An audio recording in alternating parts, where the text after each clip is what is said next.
Good afternoon.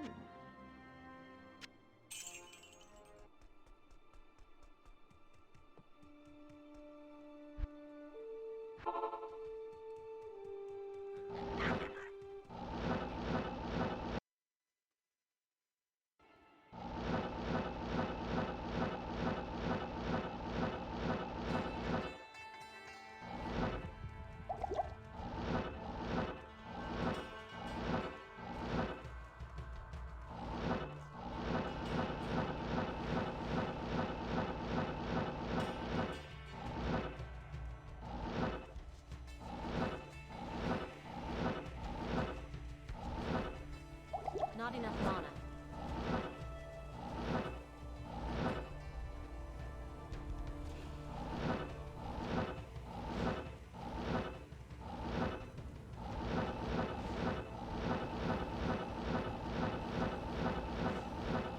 Not enough mana.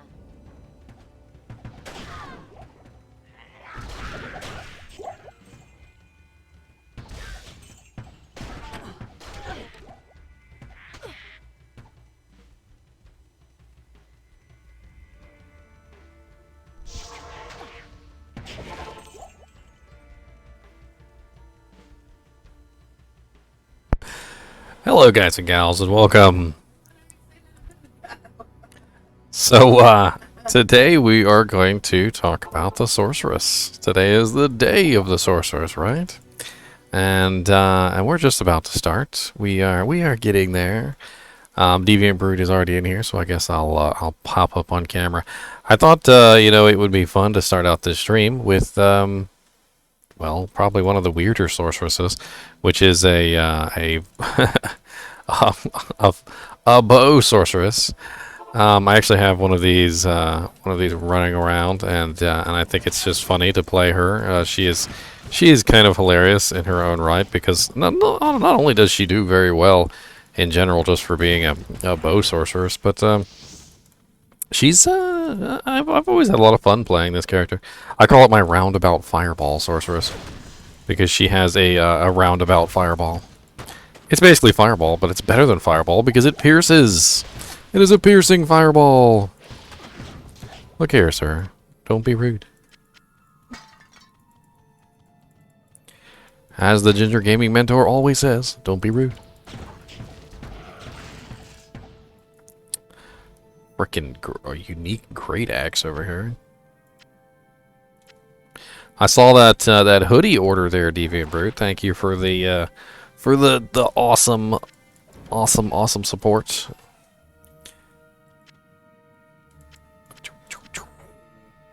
I'm waiting on mine. I ordered a bunch of stuff and I'm waiting for it to come in. It's gonna take a little while.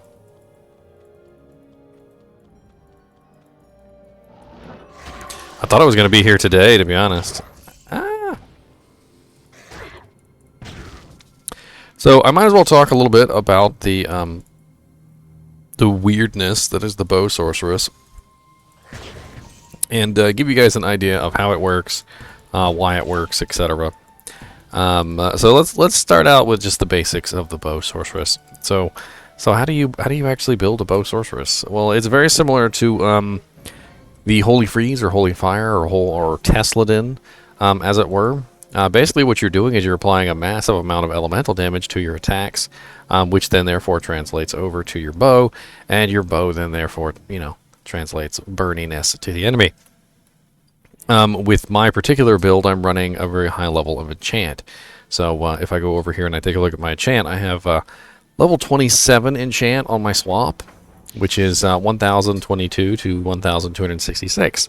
But when you go to my character panel, you'll notice 4222 is what my fire damage is, which seems rather high considering that my enchant only does 1266. Well, the reason for that is because the sorceress has this amazing ability called Fire Mastery, which increases all fire damage by 184%.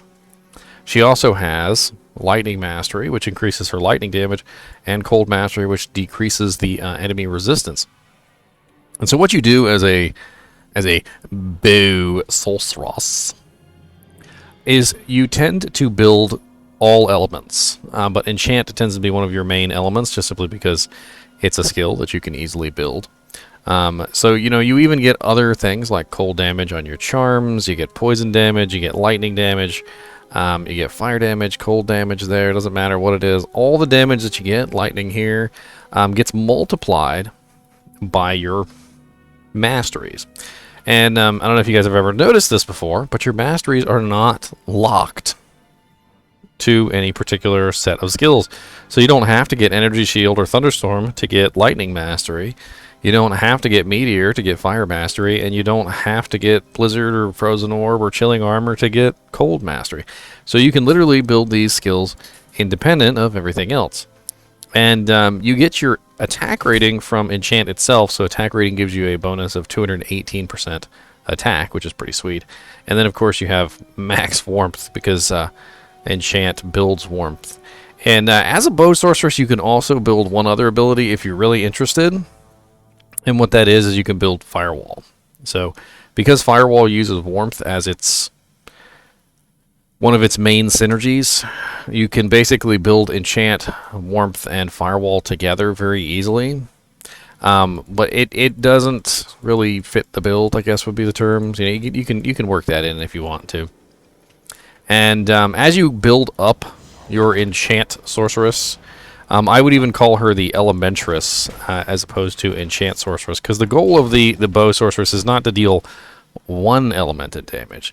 Your goal is to deal all elements of damage, to the point where you're literally pumping out as much elemental damage as humanly possible from the entire spectrum of elements. And that way, when you're hitting a target, you're dishing out huge amounts of elemental damage from, you know, from all sources.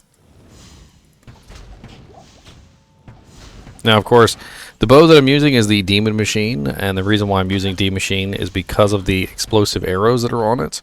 It's definitely helpful to have that explosive arrow because it multiplies out your fire damage. I've talked about this many times on my channel before. The special effect of exploding arrow is that it takes all fire damage that you have and turns it into an explosion, and then applies that fire damage a second time. So if I apply a huge enchant to my attack, it takes that enchant and it adds it to the explosive arrow damage and then multiplies it out many-fold. So if I'm firing at one target, explosion hits all the other targets nearby. So it's just an interesting way that you can build a sorceress that has absolutely nothing to do with spells. You're just having a lot of fun shooting your bow.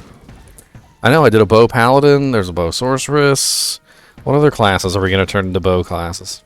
Let's do a bow barbarian. How about that? The bowest of barbarians. The barbarian of bows. Alright, so it is 5 o'clock now, and we'll probably start to actually get started in this.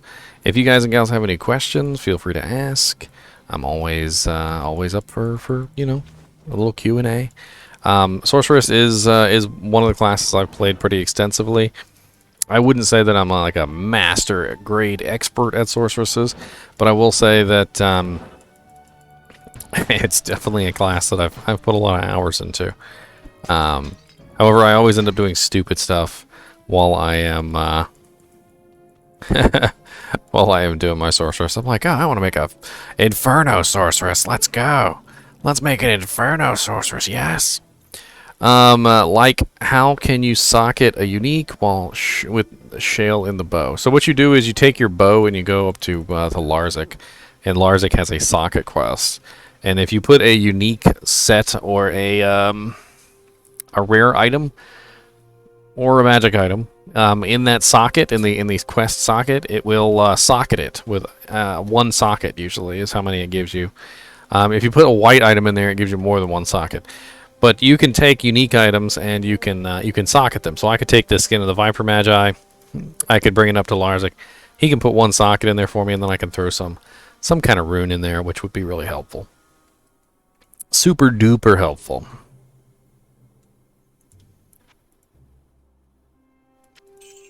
Now this sorceress is running like bare minimum equipment. I mean, she has some crappy rings. She's got a gold wrap belt. She's got a lore helmet. She has on all resistances 18, magic damage reduced by 4 amulet. She's running mage fists for the plus to fire skills. You know, in general, she's got some very subpar equipment, very subpar charms, very subpar just in general But you know, it's interesting to look at her and see that despite the fact that she's subpar, she can still do fairly well in just about any area she goes to. She actually does fairly well in Hell. She does need her minion to kind of hold things off a little bit while she kills them. And of course, being less focused on multi-elemental at this particular point because she hasn't built into lightning and cold mastery far enough yet. So she's still working on that, but she will get there eventually. But since she hasn't done those two things just yet, she's still mainly fire. And that mainly fire does bring some issues to the table when you're dealing with some of the more difficult to kill monsters, you know, that have fire immunity or massive fire resistance.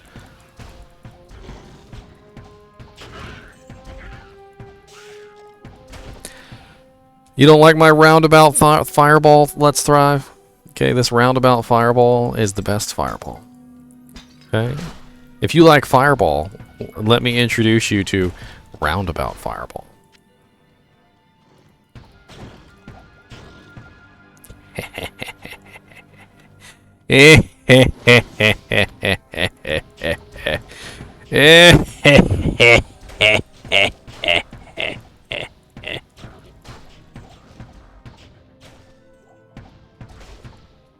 Die.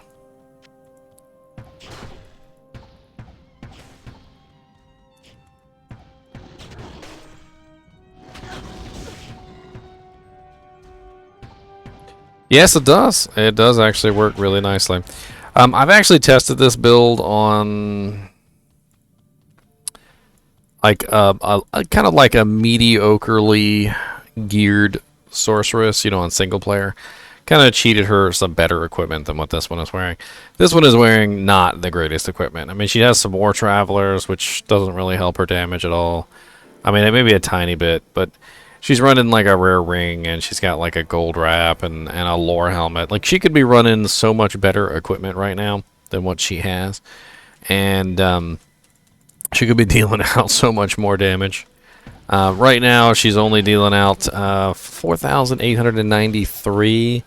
The one that I tested on my single-player character was dishing out about 18,000 damage a bow shot, which was pretty ridiculous. And like I said, that was with mediocre equipment.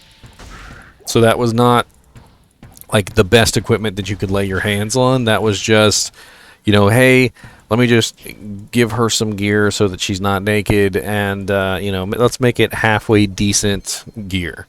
You know, something that maybe like a level 60 character would have, if you really tried to gear them up a little bit. You know, not something that a level 99 character would have. And you know, so I gave her like Skin of the Viper Magi. I gave her like a really nice like helmet with plus to skills. You know, she got like a Shaco. I gave her like various equipment that had elemental damage on it, but nothing like too crazy. I think 18K was a pretty nice number for not having anywhere near the best level of equipment that she could possibly have. And yeah. So we're going to get started in this this episode. I just wanted to start this episode out with something a little silly. Something that maybe some of you Sorceress players may have never seen before, or maybe you just never bothered to play it because you didn't think it would be very good. But it certainly is an interesting way to play a Sorceress nonetheless.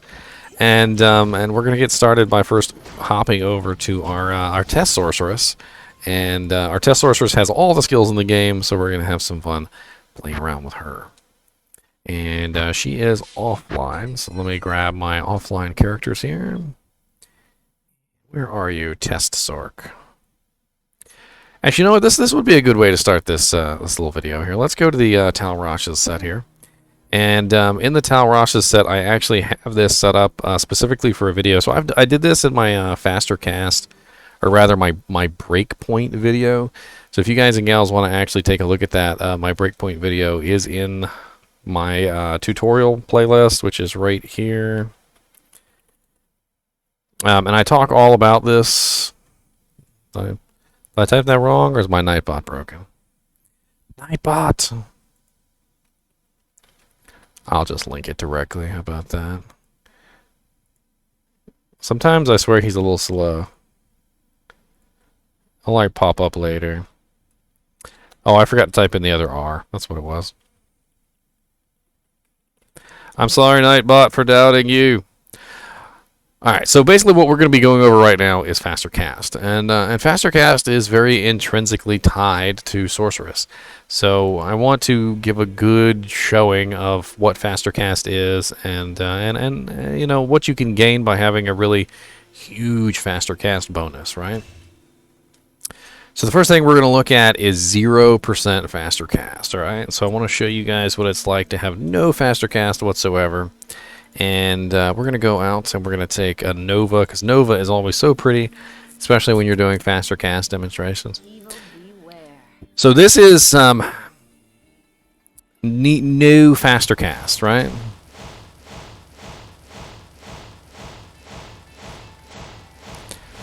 Alright, and for dramatic effect, we're going to go straight to the cap of Faster Cast. So the cap of Faster Cast is actually, I think it's like 200 and some odd %. But this is, I actually made each one of these pieces of equipment to explicitly show off each breakpoint of Faster Cast as you go up. So keep in mind, this is max Faster Cast. Alright, and for dramatic effects, let's go back down to 0 again.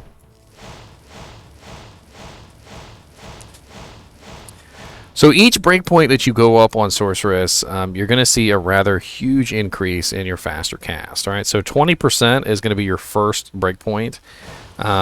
These are not exact, by the way, so don't take them as exact. This is just, they get me to my first breakpoint, and that's all I'm worried about. All right, so this is breakpoint number 1. And as you can see, even with breakpoint number 1, when you get your first like 20% Faster Cast, it's a pretty nice little bonus over your base. And then I have my second one here, which is 37%, and 37% is the second breakpoint, or the third, I can't remember. And then we move on to 63%, which is the fourth breakpoint.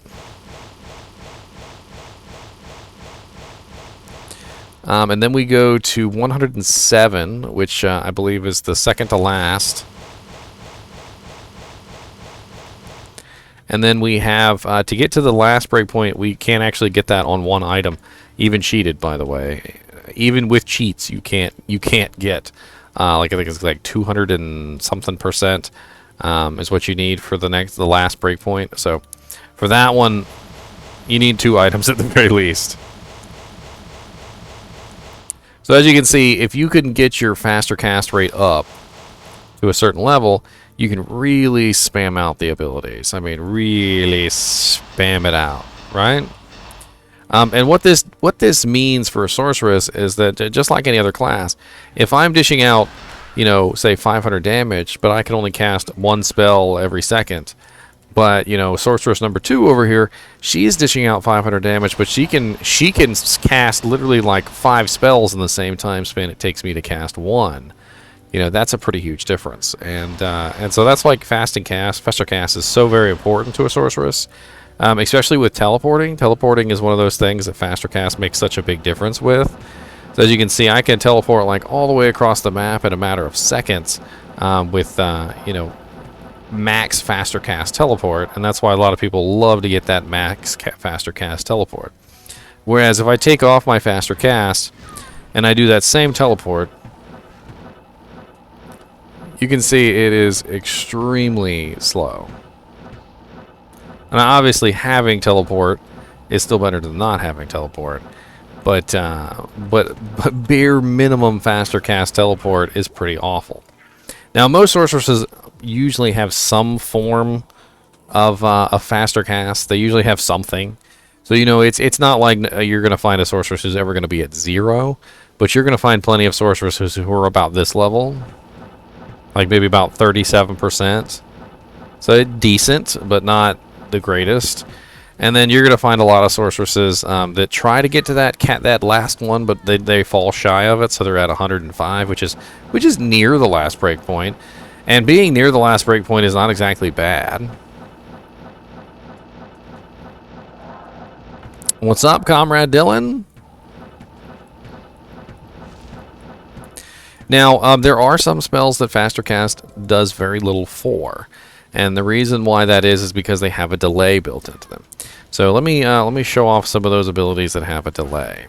So one right off the bat, which should be obvious for a lot of people, is Meteor. So if you notice, when I cast Meteor, there is a red cancel out, essentially, of the ability. So I'm unable to cast the ability until the red indicator goes away. Meteor has a 1 second delay. Alright, but Faster Cast actually still does help Meteor. And it works by a certain formula. So the same exact breakpoints for Nova apply to Meteor, but it adds 1 second. So if you cast Meteor with 0% Faster Cast, it's 1 second plus what your Faster Cast is. So whatever your Faster Cast is also stacks on top of your Meteor. As well as Blizzard, yes. So when you're casting things like Blizzard and Meteor, you have this 1 second delay, but then they also add your Faster Cast rate on top of it. So let's say if it takes you, I don't know, what is the bare minimum frames for a Sorceress? Like dirt minimum frames.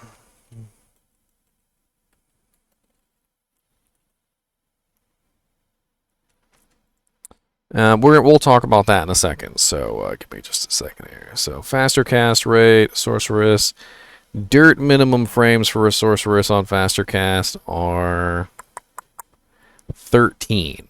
All right. So so if you have, let's say, 24 frames is a full second, right? Or 25, one or the other. So you have 24 frames plus your Faster Cast rate, which is 13 frames, equals your total cast rate for Meteor or various skills that have a delay on them. What's up, Goomstar? Nice to see you, man. I like your little emotes there. So 24 plus 13 is 34, 5, 6, 7, 8. So 38 frames.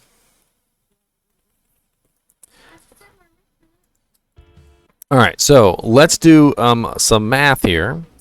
And let's put on all of our Faster Cast equipment, right? So we're going to get our beautiful 107 Faster Cast wand and our nice 100% Faster Cast Arachnid Smash, right? So now we have 200% Faster Cast. So our Faster Cast rate has gone down from 13 frames to 7. All right. So that means that we are now, for Meteor, we are 24 plus 7. Now you can see that's not like a huge mega difference. So we are at 31 frames instead of 38. So it is still a decrease in the amount of time that it takes to cast Meteor and Blizzard, but it's not like the biggest decrease in the world. So for instance, if I sit here and I mess around with Meteor, you'll see I can do 1, 2, 3. So about 3 Blizzards before the first one disappears. And if I take off all my Faster Cast equipment and go down to 0, that's 1, 2, 3, and as you can see, just barely 3. So like the third one was disappearing right as I cast the first one was disappearing right as I cast the third one. So you can see it's not like a huge mega difference. But if you're stacking Blizzards on top of someone, it could make a small difference in the amount of DPS that you're doing because you're getting off more Blizzards, stacking them one on top of each other. So you're just stacking these Blizzards right on top of each other. The same way that you could theoretically stack Meteors as well. You can just stack as many Meteors as you possibly can. Now with max Faster Cast, you're going to get them off 7 frames faster. 7 frames will add up over a long period of time. So like say you were, I don't know, say you were fighting somebody who had a massive amount of hit points like Uber Diablo or something. And you just had the ability to just keep spamming your abilities over and over again, it would make a difference. It would make a different overall difference in the amount of damage you do. but is it technically worth, you know, losing out on whatever else you're losing out on to reach those faster cast goals? The answer is probably no. So when it comes to Meteor, Blizzard, Hydra, which I believe also has the delay. Yes, Hydra also has a delay. And what's the other one? There's one more, right? Blizzard, Hydra, Meteor, and Firewall? Yes, Firewall. So when it comes to skills like Firewall, Meteor, and whatnot, faster cast will help you. But don't go like absolutely crazy with it. I would recommend getting a little bit of faster cast, but not going like the full 200%, because I feel like the full 200% is not going to help you as much as it would for something like Teleport or Glacial Spike or things like that. You'll notice, like, even with my max faster cast, it doesn't seem that much faster, because it's only a tiny fraction faster, considering it has a a whole 1 second delay added to it no matter what. And your faster cast won't ever bring down that 1 second delay. So no matter what, it will still always be 1 second plus whatever your faster cast rate is. I mean, it depends on what you're going for. I think Hydra tends to be the better one for, like, hit recovery spam. So, like, if you're trying to, like, lock something down, and you have a bunch of these Hydras going and they're all hitting at the same time, they can cause some pretty serious hit recovery problems, especially, like, low-level PvP and stuff like that. I'm not really sure about high-level PvP, but I have noticed that you can lock some people in place, especially Amazons who have that the whole dodge mechanic.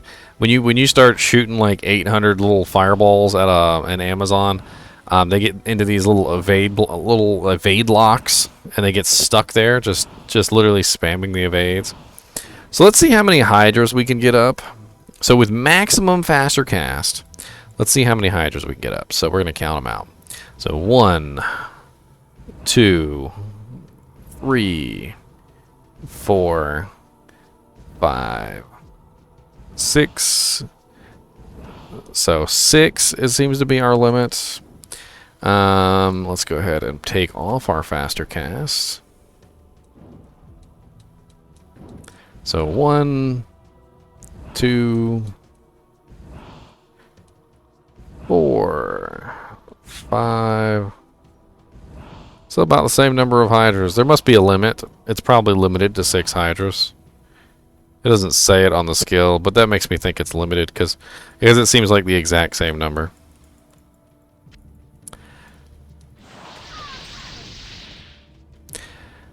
Alright. So this girl is running like pretty much everything you can run skill-wise. She has the entire fire tree, the entire lightning tree, the entire cold tree. Now, before I get into the actual trees, let's talk about one of the dynamics of the Sorceress, which is important. Each one of these trees is great by itself when you're in normal difficulty. And if immunities didn't exist, you could essentially function as a cold-only Sorceress, a lightning-only Sorceress, or a fire-only Sorceress whenever you wanted. But because immunities do exist, you run into issues. Take, for instance, the Countess. The Countess is always cold immune. Or take, for instance, Bishy Bosh. Bishy Bosh is always fire immune. There are monsters throughout the game like this that always have certain immunities, and you will just never be able to kill those monsters as a fire-only, lightning-only, or cold-only Sorceress. Cold immunities in particular tend to be unbreakable. Even with max level Paladin conviction. I'm talking level 26 conviction. So there's absolutely no way that you're going to be able to break certain cold immunities with an affinity, for instance, which is a nice rune word. But there are too many monsters in the game which have way higher than 100% immunity.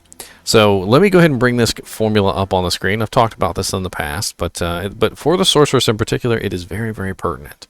All right, so we're going to go over monster resistances. So this is the negative resistance formula. And let me take this off the screen so you can really get a good read of it. And you'll notice here that conviction will reduce the resistance of a monster by 150%.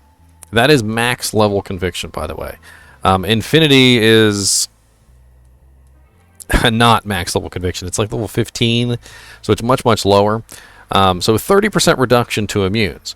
There are many, many immune monsters that are immune to cold, for instance. They're like 140 or 150% immune to cold, which means that even with a paladin at level 25 conviction, which is the maximum conviction you can get, he's not breaking that immunity. And let me actually go and show you this, because I think this is important. And this will affect what kind of sorceress you decide to make. So I actually have a max conviction paladin here.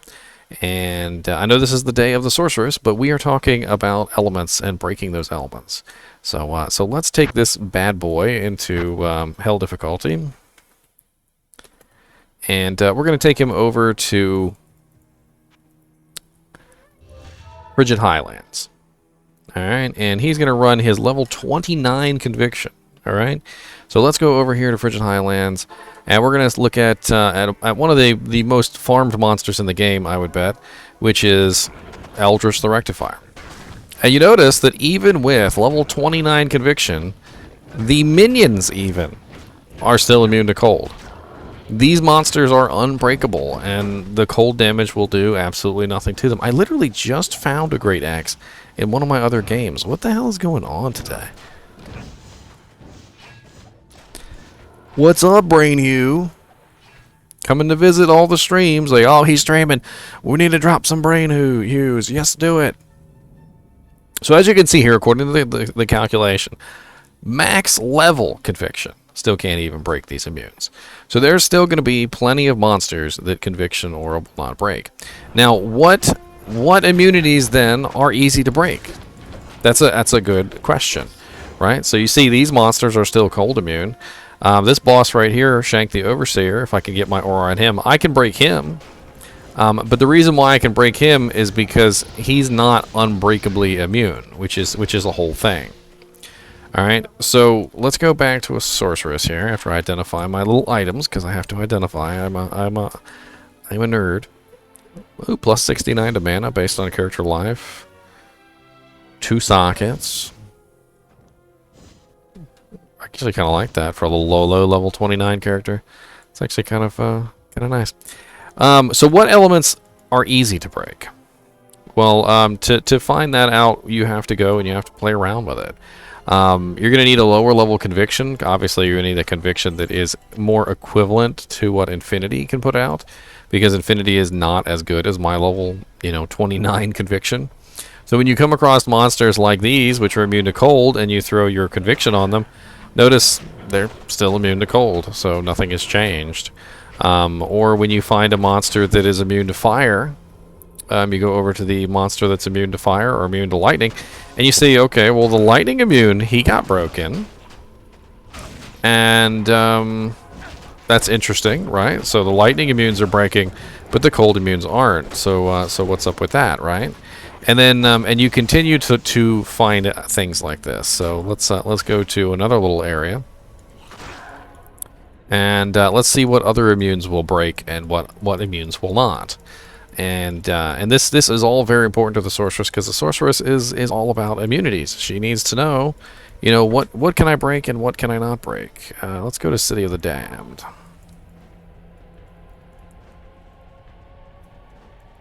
So here we've got a monster that's immune to poison. Not pertinent to the sorceress, but conviction does not break poison immunities. These are immune to lightning, so I can break the lightning immunity. That's nice to know. So let me swap off here. So we definitely have a bunch of lightning immunities. And you notice that the lightning immunities tend to get broken more often than the cold immunities. And this is actually one of the reasons why people like to build lightning sorceresses. So here is a Pit Lord. The Pit Lord is immune to fire.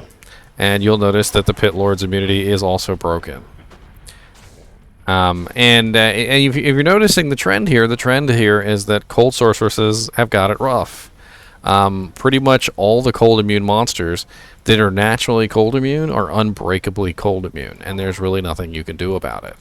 There are going to be monsters in the game that are breakably cold immune. But the reason why those monsters are breakably cold immune is because they're not normally immune to cold. And let me bring up that formula here real quick. Give me just a second. Boop, boop. So here's the formula for monster resistances. So as you can see here, if somebody is fire enchanted, cold enchanted, or lightning enchanted, they're 75% to that resistance. If somebody is magic resistant, they're 40% to all except for poison. Spectral hit is 20% to all except for poison. So essentially, let's pretend you have a monster that's not immune to cold. So they have like a base cold resistance of 20%, right? Well, if they are cold enchanted, they have 75 plus 20, which brings them up to 70, 85, 95, right? And then let's say they spawn with spectral hit. So 95 plus 20 is immune. Because once you hit over 100%, you are now immune. If they were to spawn with cold enchanted and magic resistant, they would have 75 plus 40, which is going to bring them over that 100%.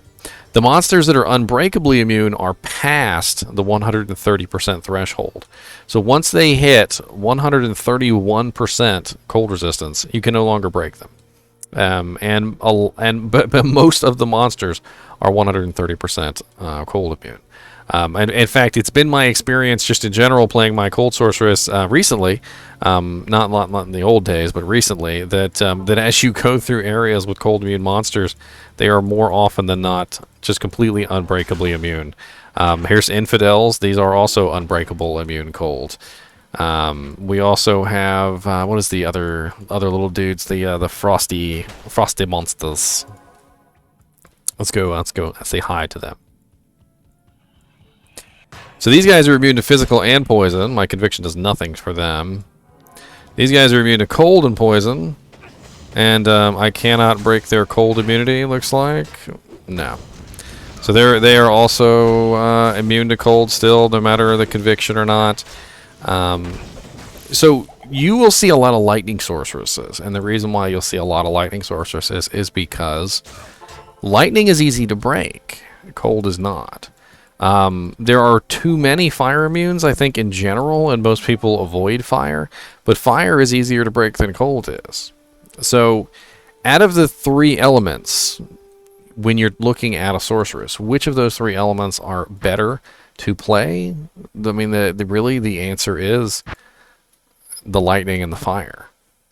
While cold tends to be the most popular, it also happens to be the one that is probably the most difficult in terms of immunities. If I'm playing a cold sorceress, for instance, I can't kill the Countess, not unless I've got another way. And this leads into the next part of what I want to talk about, which is building more than one tree. So what a lot of sorceresses will do is they will pick a skill that they want to build, like, say, for instance, Frozen Orb, or Glacial Spike, or Blizzard, or whatever it is that your particular sorceress wants to build. And then they will go to another tree, and they'll go, okay, well, I want to build Thunderstorm. Or I want to go into the fire tree, and I want to build Fireball. And to do this, they've got to split their tree into two different things so that they have an ability which allows them to kill those cold immune monsters. So, like, for instance, if you were a cold magic find sorceress and you wanted to farm the Countess, you would need some other way to kill the sorceress. Maybe you would use a mercenary. Maybe you would use Fireball. Maybe you would use Thunderstorm. Whatever it is, you need some other way to get the job done, and you need to find a way to do it. I would definitely recommend, if you were any kind of sorceress, to find at least one other skill in another tree that you could get behind. Thunderstorm is a fairly nice passive ability, and it doesn't have too many synergies. If you notice things like Chain Lightning, Charged Bolt, they all have all these synergies that need to be built to make them useful. Whereas Thunderstorm doesn't have very many synergies at all. The only two things you have to build for Thunderstorm are Thunderstorm itself and Lightning Mastery. So that's a total 40 points there. Fireball only has 2 masteries as well, or two synergies as well, which is Firebolt and Meteor. So you're looking at a total number of points there of 60 to max it out in synergies, and unfortunately 80 to really max it out. But I don't think a lot of people bother maxing it. I think the thing is they just simply get it as high as they need to so they can actually finish off targets.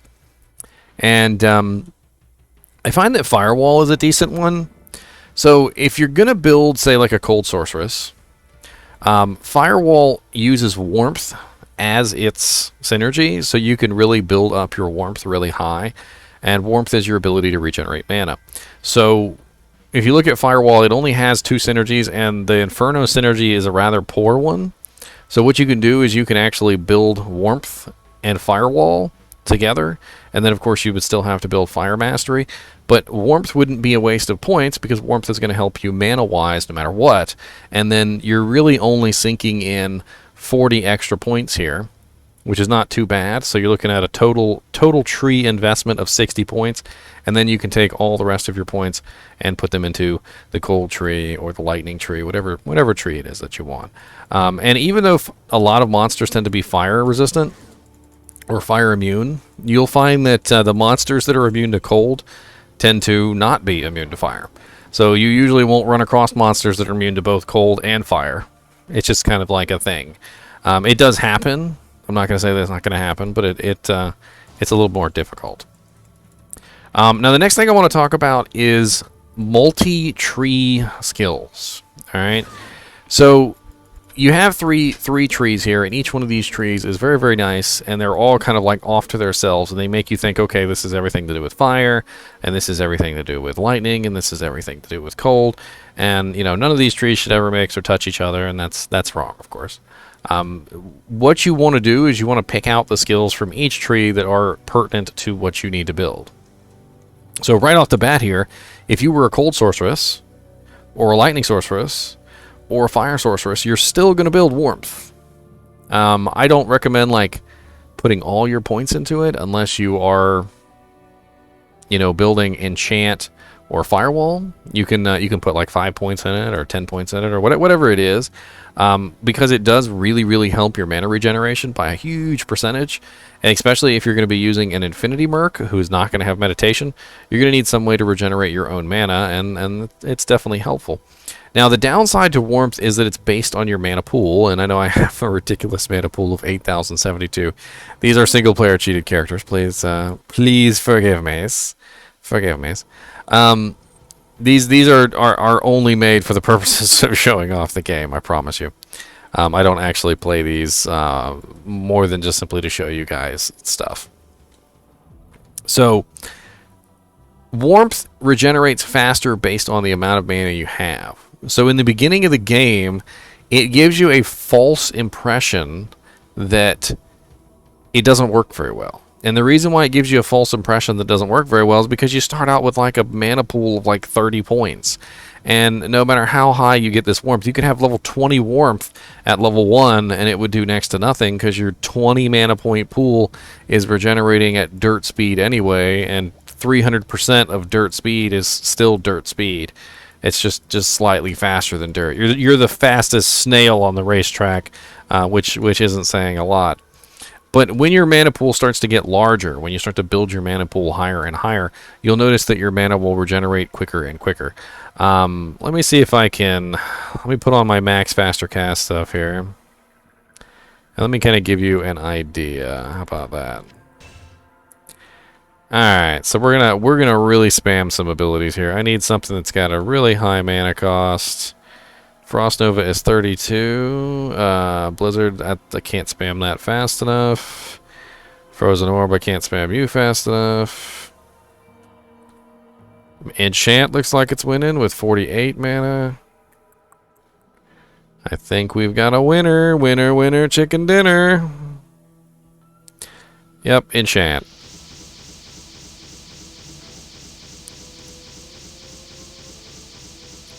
So as you can see here, spamming with Enchant with max faster cast at 48 mana cost per, you can barely even see my mana go down.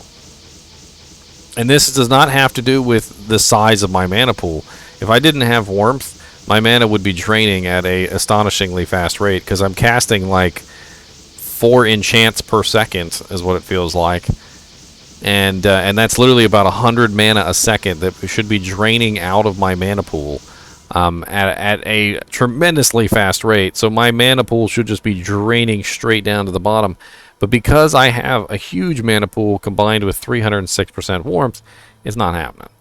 There's absolutely no way to get that mana pool to drain down. The only way I can even think of off the top of my head would be to use Energy Shield, go to Hell difficulty, and literally let people just wail on me. And unfortunately, I don't think this character even has access to Hell difficulty. So spells and abilities that cross over. So Warmth is our first one. Enchant is a decent one, but it's one of those ones that you don't really have to build into Fire Mastery to be useful, because it gives a rather large attack rating bonus when it's used. So even just like 1 point in Enchant, you can join a group, you can throw Enchant on everybody, give people a whole bunch of extra attack rating. It won't give a huge amount of fire damage, but it'll give them attack rating. It's also important to note that the fire damage on Enchant is not affected by Fire Mastery on other people. So for instance, if I were to cast Enchant on myself, I would get the effect of my Fire Mastery, and you would see a rather huge boost in damage for me specifically. But the other players, like the Barbarians and the Paladins and whatnot, they don't have Fire Mastery, okay? So they're not getting that amazing fire damage. They're getting the fire damage that's actually written on the skill. And it's, like I said, it's not really about the fire damage so much as it is about the attack rating. And you'll find that a lot of other players have like enchant items and whatnot to use to beef up their attack rating. What's up, Cobra Bubbles? Cobra Bubbles 22. That sounds like an interesting name. I just drew up a picture of a cobra blowing bubbles. Actually go on a postcard. So next on the list, the lightning spells. So the lightning tree has a bunch of really nice ones. First off, we have telekinesis, which telekinesis can be useful to not put yourself into danger. So, you know, say there was a unique item sitting on the ground over there, and I just didn't want to go bother picking it up. You can suck up that unique item from a little distance away. Telekinesis can also be used to knock targets away from you, and it has a small knockback effect. It doesn't do enough damage to actually be useful as a damaging skill, but the knockback effect is interesting, especially if you have max faster cast. You can really spam your telekinesis, so you can just kind of like push something into a corner while your teammates kill it. It's certainly an interesting skill, and it's on the way to teleport, which is one of the reasons why pretty much every sorceress in existence has telekinesis. I mean, this is Act 1 difficulty, normal Goomstar, so I mean 108 damage is actually pretty high for normal difficulty. I mean, it's pretty ridiculous. So teleport. Teleport is obviously one that pretty much every single sorceress is going to want to put 1 point into. Now, if you put more points into teleport, it diminishes the mana cost. So eventually, if you get it high enough, it won't cost you any mana, which is nice. Bullying those poor zombies. Yep.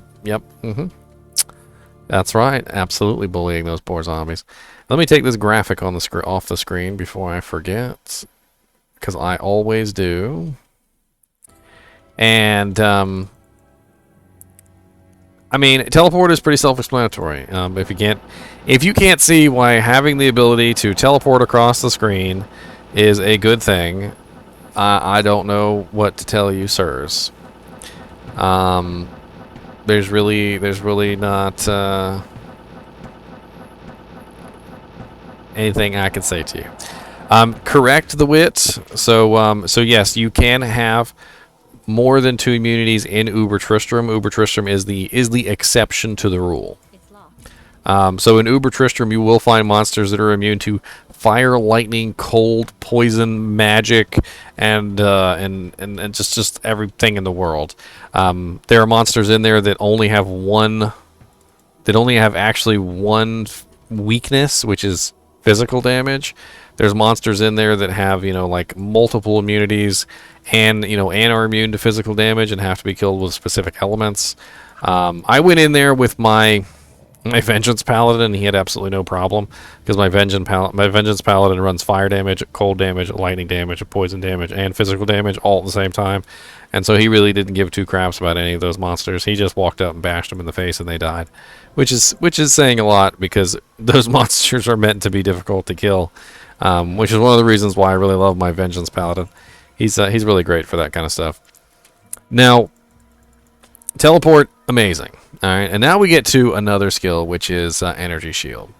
So Energy Shield is a very interesting one because it converts damage into mana. So when you get hit while you're running Energy Shield, you actually take damage to your mana instead, and it has a conversion rate. So as you can see right now, at level 24, it absorbs 79% of all damage, and it converts it to damage from mana. It also obtains a synergy from telekinesis, but it very cryptically doesn't tell you what that synergy is. And I'll go over that with you right now. So the synergy bonus that telekinesis gives Energy Shield is the conversion rate.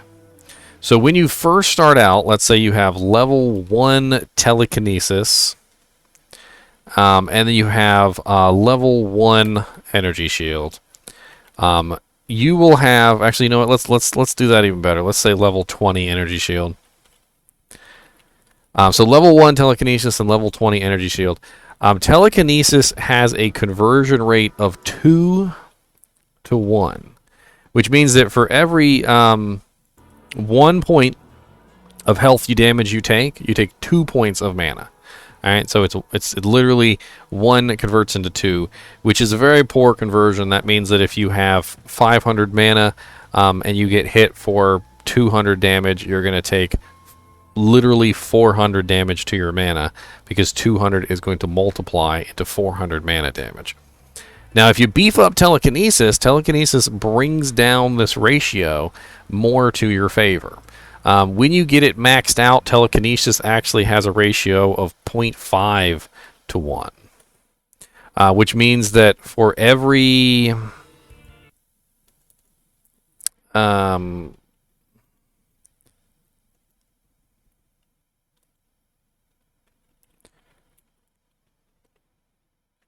so for every 1 damage you take in health, you're only taking 0.5 in your mana.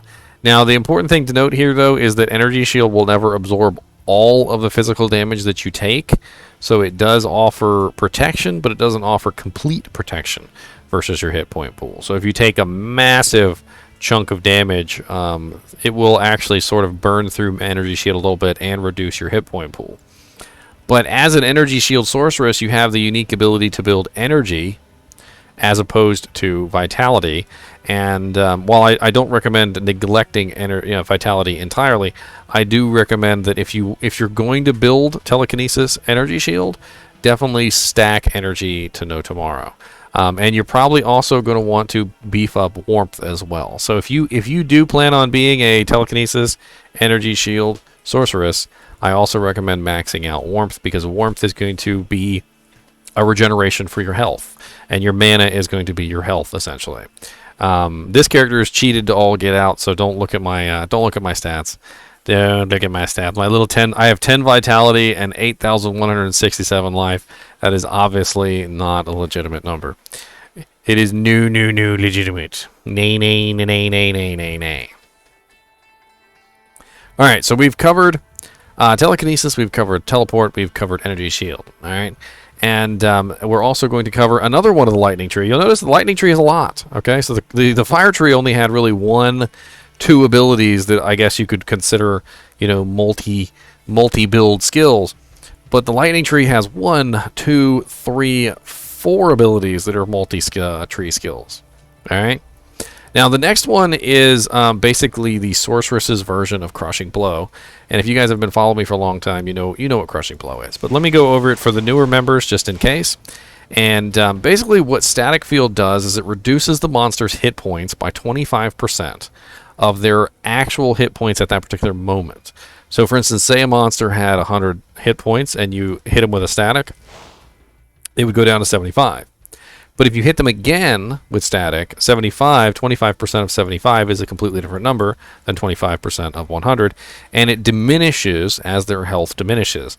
And there is actually a certain point where it stops completely. If I remember correctly, in Hell difficulty, doesn't it stop at 50%? Let me just make sure on that, because I don't want to give you the wrong numbers.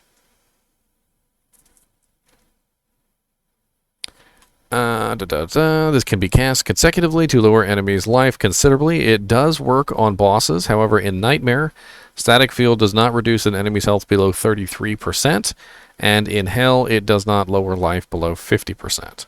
So correct. So 33% is the minimum that you can lower a monster's health in Nightmare, and 50% is the lowest you can lower a monster's health in Hell. But keep this in mind. Let's say you have a boss, and the boss has like 2 million health, right? He's got like 2 million health. You can walk up to this boss, you can go static, static, static, static, static, static, static, static, static, static, static, static, static, static, static, static, static, and they will be at half health, like that. You will have taken off 1 million health off of this monster in what amounts to less than a couple seconds. Static is an amazing ability, and if you put points into it, the only thing that goes up with static is the radius. Alright, so at level 1, you've got to be in the monster's face to use it. And with plus to skills, that will increase to a more agreeable number. However, in normal difficulty, and especially in Nightmare difficulty, max static can be just amazing. As you can see, I can hit everything on the screen. It also doesn't really have that high of a mana cost either. It's only 9 mana. So imagine, if you will, as Deviant Brute is saying, imagine you have a group of people, and you have one sorceress who's just dedicated to running around spamming static. And then once everything has really low health, you just finish it off with some ability. It doesn't matter what it is. In fact, the way I have always pictured it is, imagine you have a Thunderstorm Sorceress. So build yourself Static, and then Lightning Mastery and Thunderstorm, and then you have your Thunderstorm running, right? And you run around and you do something like this. You just walk up to monsters, a group of monsters. You start staticking them, and as they get close, Thunderstorm just finishes them off one by one. Nova is a very high mana intensive ability. I will agree with that. It is a little difficult. I mean, what you use to finish monsters off after you've static them is really up to you. It's completely your choice. I mean, normal difficulty, Frost Nova works fine, but when you get to Hell difficulty, it certainly doesn't work out the best. So we've covered the lightning skill trees 1-point wonders, and now we're going to move over to the cold trees 1-point wonders. So in the cold tree, we have 3 abilities. We have frozen armor. I know, very, very amazing there. You can just feel it. Yeah, you got the shiver armor, and then you have the last of the tree, which is chilling armor. All right, we're going to go over each one of these in turn. So frozen armor increases your defense rating and freezes enemies that hit you. And notice that it says freezes enemies that hit you. So there's a big difference between a freeze and a chill.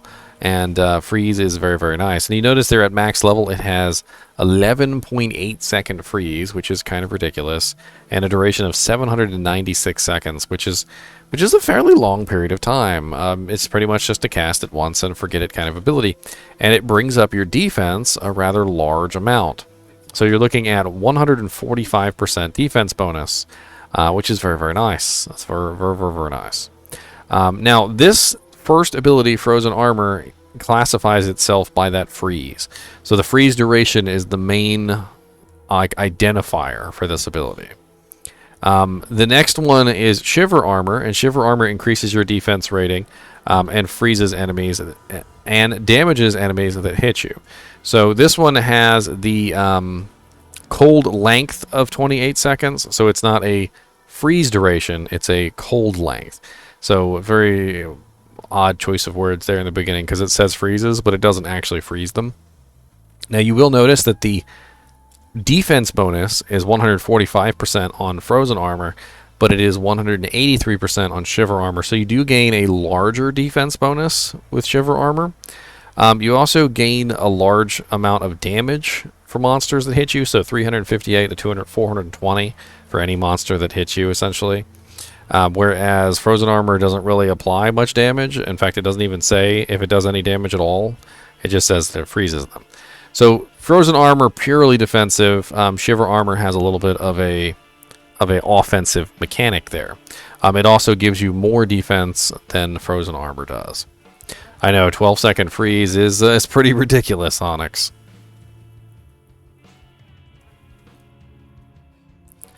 As long as you play in a group, you can keep static at level 1. That's right. Crowd control at distance with Glacial Spike and get close to apply static safely.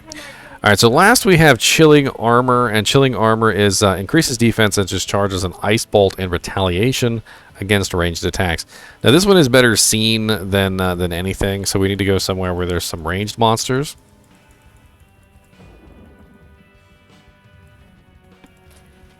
Exactly, Goomstar, exactly. So we need a ranged monster. So here we go. So you notice that when they fire at me, when the ranged monsters fire at me, it actually shoots a little ice bolt back at them, which is kind of, it's kind of intriguing, but it's not necessarily like the most amazing thing because it only does 201 to 252 damage. The defense bonus is also less than shiver armor, so we get less defense there.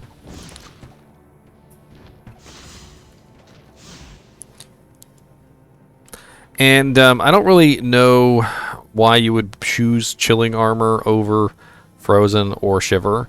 I feel like Chilling Armor is kind of like the odd man out because it doesn't have the best defense, and it doesn't have the best damage, and it doesn't have the freezing effect.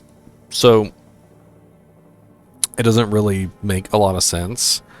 I mean, I guess if you're getting shot at a lot by ranged targets, it could come in handy just to, you know, chill them down a little bit, but I feel like if you're in any situation where you're getting spammed by a bunch of you know, ranged targets, maybe you're just standing in the wrong spot. So it really comes down to frozen armor versus shiver armor. So do you want the defense or do you want the freezes target?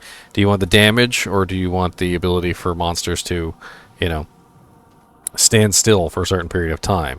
Now, it is a little bit exaggerated here because it says freezes for 11.8 seconds, and that is with 20 points into frozen armor, and then you also have to put 20 points into shiver armor and chilling armor to get that.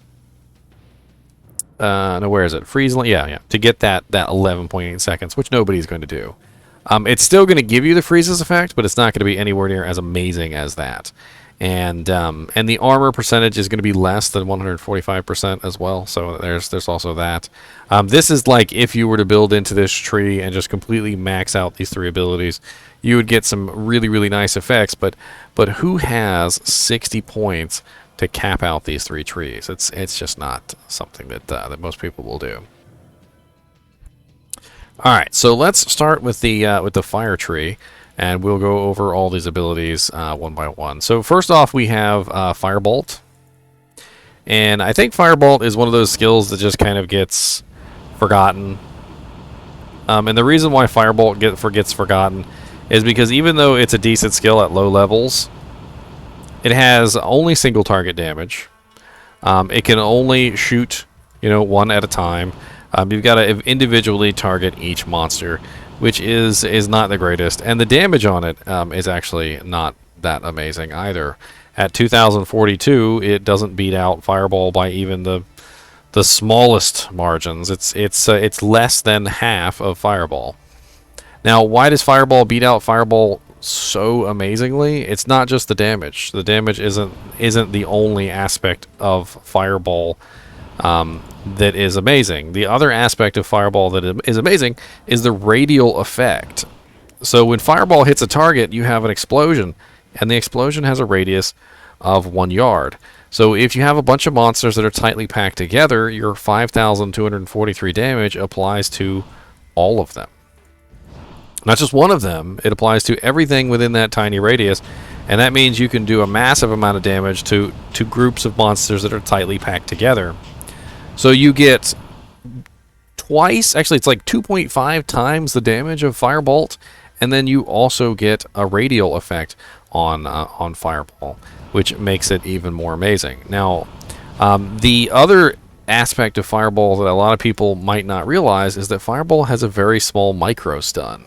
I don't want to call it a stun because it doesn't actually say that it stuns things, and that would be kind of misrepresenting it. But it does tend, for some reason, to have this very tiny, almost like micro knockback effect, I guess would be kind of an interesting way to put it. Where the monsters will do this little, like, every time you hit them with a fireball, and that tiny span of time does actually buy you a microsecond to sort of get away sometimes. So, like, if you're in trouble, a lot of the times you can throw out a fireball into a group of monsters, and since it is radial, it will hit all the monsters, you know, within that radius, and you will have this tiny little micro stun which can help you get away.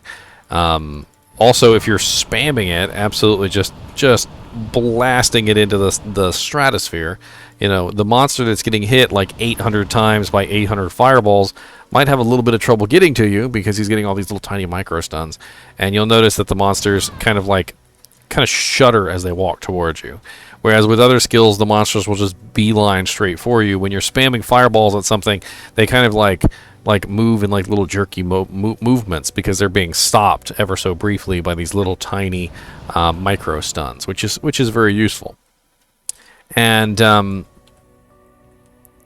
so Fireball itself, Firebolt, they both build into another skill, which is Hydra. So if you look down here, you see Hydra gains benefits from Firebolt and Fireball, which is pretty sweet. Nothing gains benefits from Hydra, as far as I remember, which is a little sad. Yeah, nothing gains benefits from Hydras.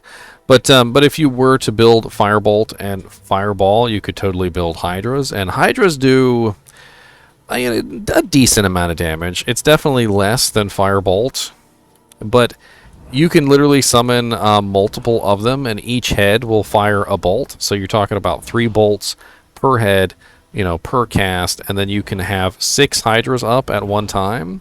So if you cast them quickly enough, you can totally have a large number of Hydras on the playing field, all casting, you know, 3 firebolts at a time. And those 3 firebolts that they fire, you know, they're not as fast as your firebolts, but they're certainly nice. So if you were to multiply that out, let's use the low end number, so 1,291. Let's go ahead and grab a calculator here. And Diablo 2 is a lot about calculators. If you don't like calculators, I'm not sure what to tell you. 1,291 times 3 heads times 6 Hydras. You're talking about 23,238 damage for having all 6 Hydras up shooting at the same target, which is pretty nice damage. If you have all 6 Hydras running, obviously it takes you a couple seconds to get all 6 Hydras running, but you know, and then you can also be firing some fireballs too in the meantime. So assuming you are a Hydra Sorceress, you have that small delay, so you could be firing your fireball in between. You could get off about like 3 fireballs in the time it takes to cast 1 Hydra, so it's not exactly a terrible combination. Kind of like optimizing your DPS there. And I'm not sure specifically if spamming your Hydras along with Firewall works out to be better or worse damage-wise, but I can't imagine it's a huge variance. Because you're spamming a small AoE ability that does 5,800, and if you have all your Hydras up, they're doing like 23,000. So it's kind of like, I don't know. Goomstar, I don't know. Hydras have always been kind of interesting to me because you kind of just cast them and forget about them unless you're fighting a stationary target like Diablo or Bale. They can come in really handy if you're fighting Diablo or Bale, but like, say for instance you're just running along, you don't actually have to engage anything, you just cast your Hydras and you just keep on going. It's kind of interesting for walk magic finding, like you just kind of like do your thing and you just keep on going. Not 100% sure like how viable it is, since fire damage tends to be one of the more resistant ones. But bink, 11 to life. Woo! I really needed that 11 to life, y'all. Rest now. Blood rage. All right, so on the fire tree, we also have Meteor, which Meteor is also beefed up by Firebolt and Fireball. But it also has an average damage per second per level from Inferno, which is the fire damage on the ground after the initial impact. So if you want to build up the fire damage on the ground after the initial impact, that's Inferno. And having 3 synergies does make it a little difficult to build, especially when one of them is a skill that is absolutely useless, like Inferno. I think some people tend not to build Meteor because it has such a delay. Not only does it have such a delay in casting, but it also has a huge delay in actually hitting the target. So it's really up to you. I mean, obviously it would work really well for stationary targets. It's going to work really well for, I don't know, like maybe farming Mephisto or Bale. And, it might do pretty well on like the Bale minions because they tend to stay pretty still. And you're probably going to need some type of mercenary or like golem or something to kind of like keep things at bay while you spam your meteors. I mean, the damage is rather high when you max it out, so you're looking at 11,483, so 11k on the fireball there, and then you also get the fire damage itself, so the 1,494 to 1,608, which can be pretty significant as far as the average damage per second if you're talking about the huge impact and then the fire damage underneath. So it's kind of up to you. Also, in not that you would use Meteor in PvP, but take for instance the Assassin and the Amazon can both dodge the initial impact. So the impact of the Meteor, this part, can be dodged or blocked by Assassins and Sorceress, and Amazons, but the fire damage cannot. So if you were to like throw this down and they dodge the effect of the smash, the fire damage would still get them. So interesting, like just little side note there. All right, next we have Inferno, and I would not recommend that anyone build Inferno ever. I don't exactly know like what Inferno's problem is, but from what I can tell, it's split up into damage chunks. See how when I spin around here, each individual puff of Inferno comes out as a separate entity? From what I understand, the damage is split among these puffs.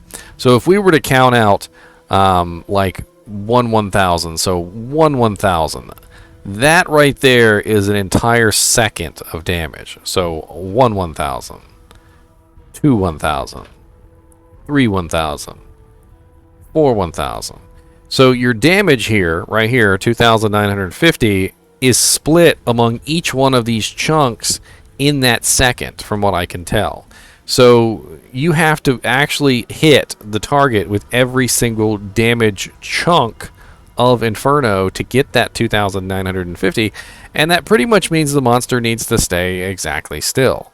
It is a terrible way to apply the damage of the skill, and I think maybe if they changed the way that Inferno's damage calculated, if it didn't calculate in these weird little puff balls that look like Cheeto, like little Cheeto balls, little flaming hot meteors, maybe it might actually work properly. But even at max damage, in hell difficulty, it is absolutely useless. Like if you have it completely maxed out with all the synergies, so you've got max level warmth, and you've got your Inferno as high as you can possibly get it, and all the plus skills you can possibly get, and maximum fire mastery, and all the plus fire mastery you can get, and fire facets, and Ormus's robes for extra fire damage, and all this, it's still useless. So, so very interesting there. Queez said, is it still possible to get Dex/Strength bugged? I'm having a little difficulty remembering that. I haven't, I don't think I've actually checked that out in a long time. And,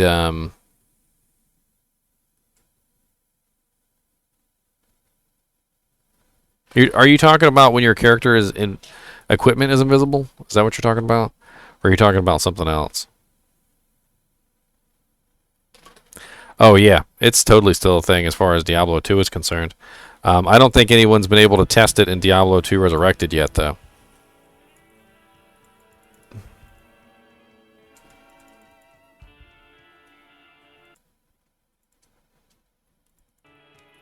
I saw someone run around naked just the other day, and I'm like, why is that person naked?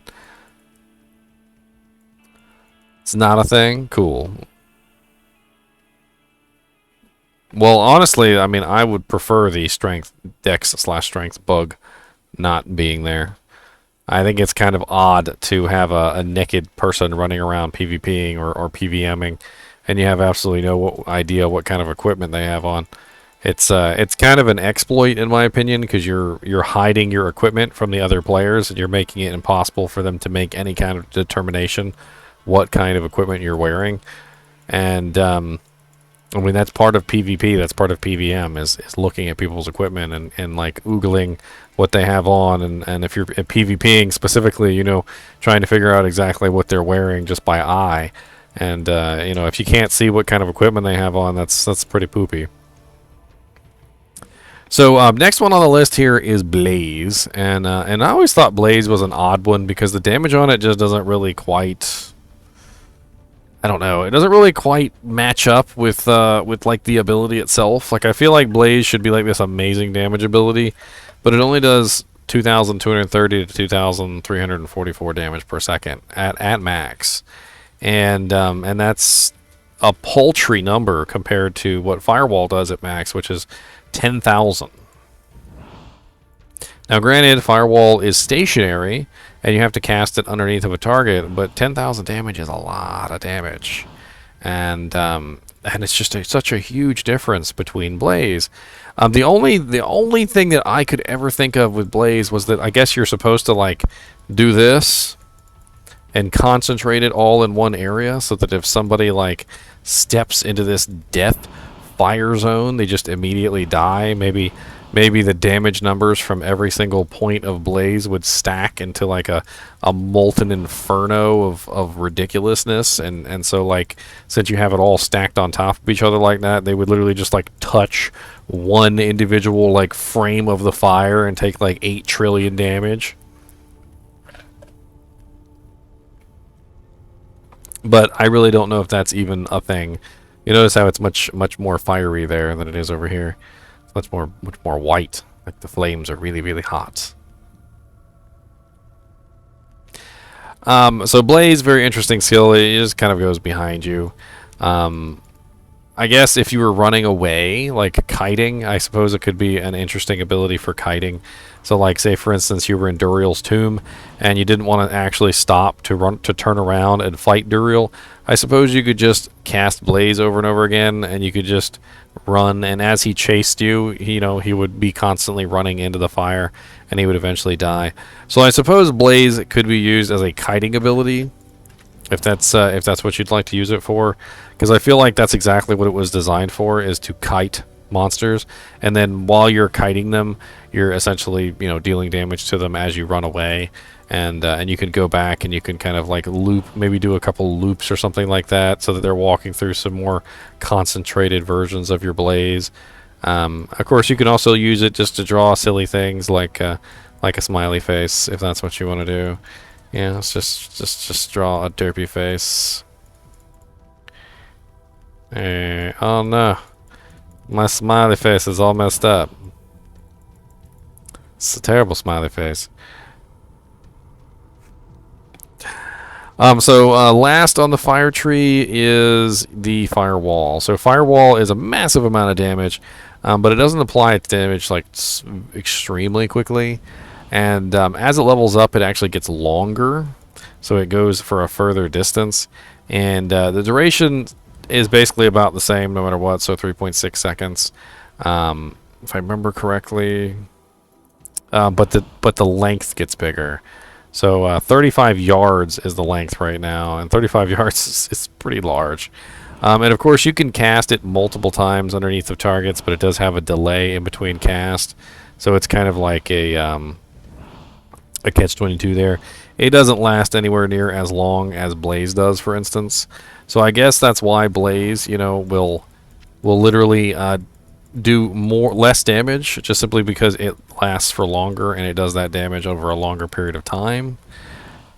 Not 100% sure on that.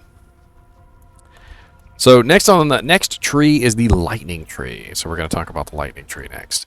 And this tree is an interesting one because there's a lot of viable skills in this tree. And one of the silliest viable skills is Charged Bolt. And I know Charged Bolt might not seem like the most amazing skill, but hear me out. It does a maximum of 183 to 202 per bolt. You can do 24 bolts, and this is only at level 24. Like, if you were really going to build this, you would probably build this a lot higher than level 24. But if you run this through the calculator and you really think about it, if you pull the damage, let's say you were to get as close to a monster as possible, and you were to spam this, the majority of these bolts would hit a target. Like, the majority of them would smash into his face and would do massive amounts of damage. So we're talking about let's say 190 damage a bolt right now. So 190. And it's 24 bolts, right? So we're looking at 4,560 damage per cast. And as you can see, you can really spam the casts. You can really get them in there as quick as humanly possible. And they're so close together with maximum faster cast that we're looking at like just an amazing amount of DPS coming out of static. And you probably won't see a lot of characters build Charge Bolt, but it is an absolutely hilarious hilarious ability.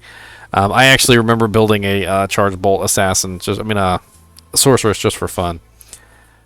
What's up, Naltron? Quick weird question. If I buy the game for PC, can I play it on the Switch, or do I have to also buy the Switch version? You're going to have to buy each version of the game, Naltron. So if you buy the PC version, you're only going to be able to play on PC. If you buy the Switch version, you can only play on Switch.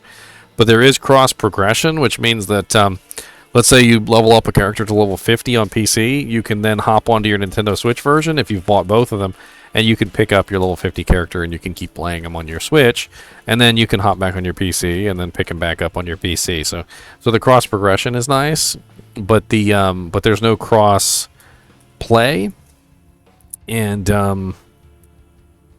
mean, it's not uncommon for you to have to buy it for each platform. I mean, that's just kind of how it works. They're not going to give you every single version of the game for free. That would just be throwing money down the drain.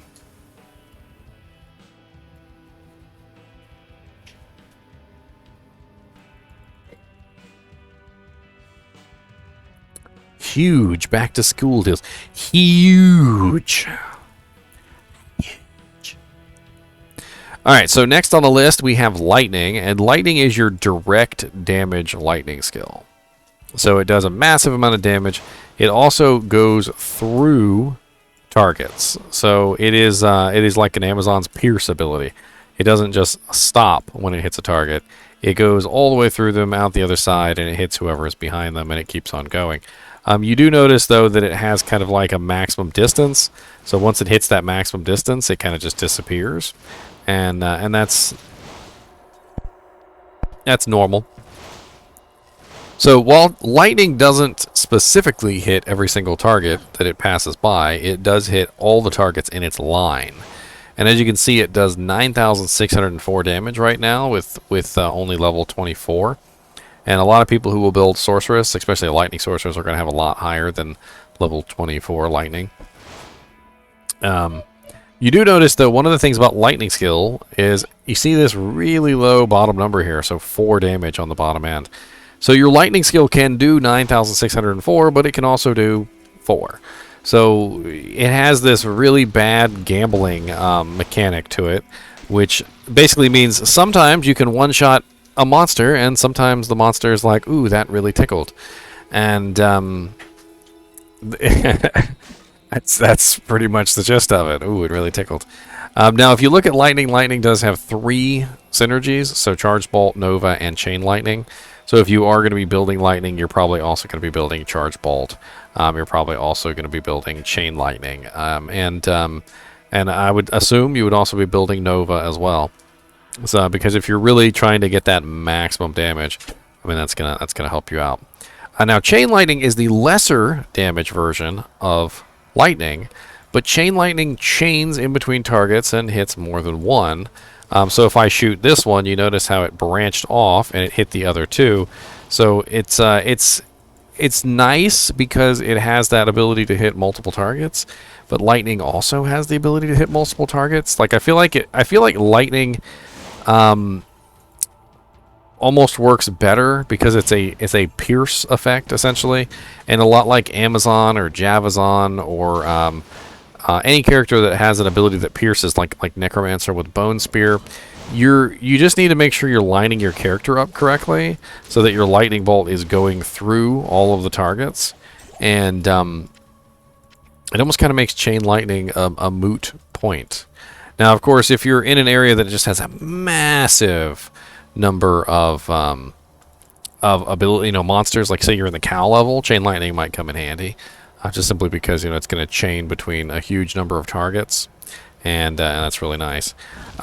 When charged strike hits an enemy, does it disappear or does it pierce? It actually disappears, from what I remember.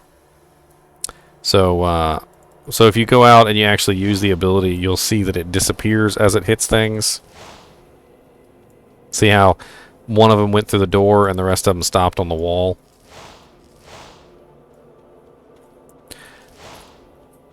Now, it's still a massive amount of damage. If you can raise this up high enough, you can have the number of bolts that come out be absolutely ridiculous. I remember back in version 1.0, God, was it 1.08 maybe, or 1.09?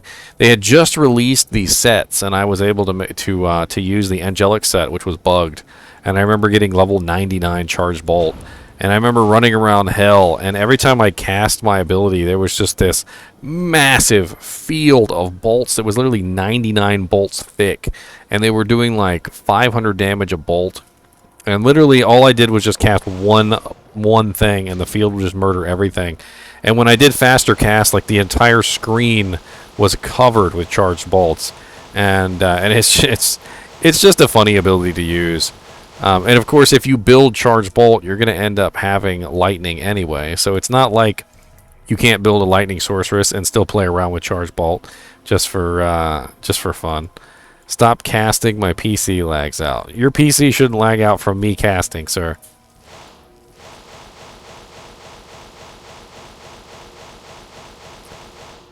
That's right.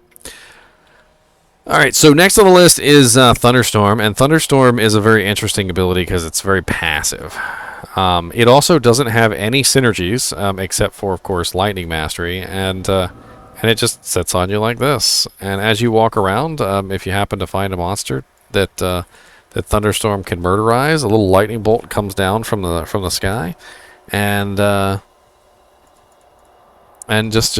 murderizes things. There's really not much more to it than that.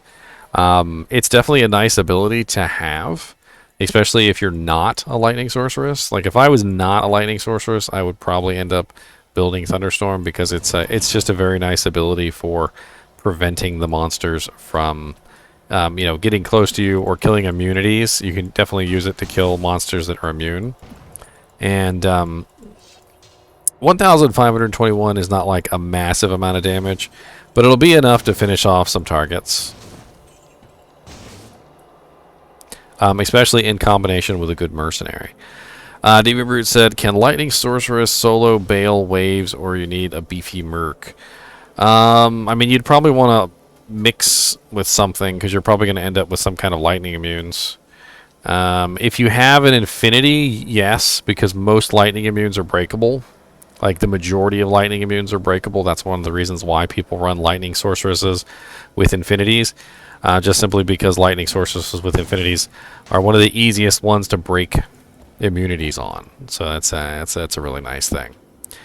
And so Thunderstorm, kind of self-explanatory. We don't really talk about that too much anymore. Now Nova is an interesting ability because it does pretty nice damage, 742 to 1035, especially when you consider the fact that, number one, it casts like some sort of ridiculous hyper chipmunk.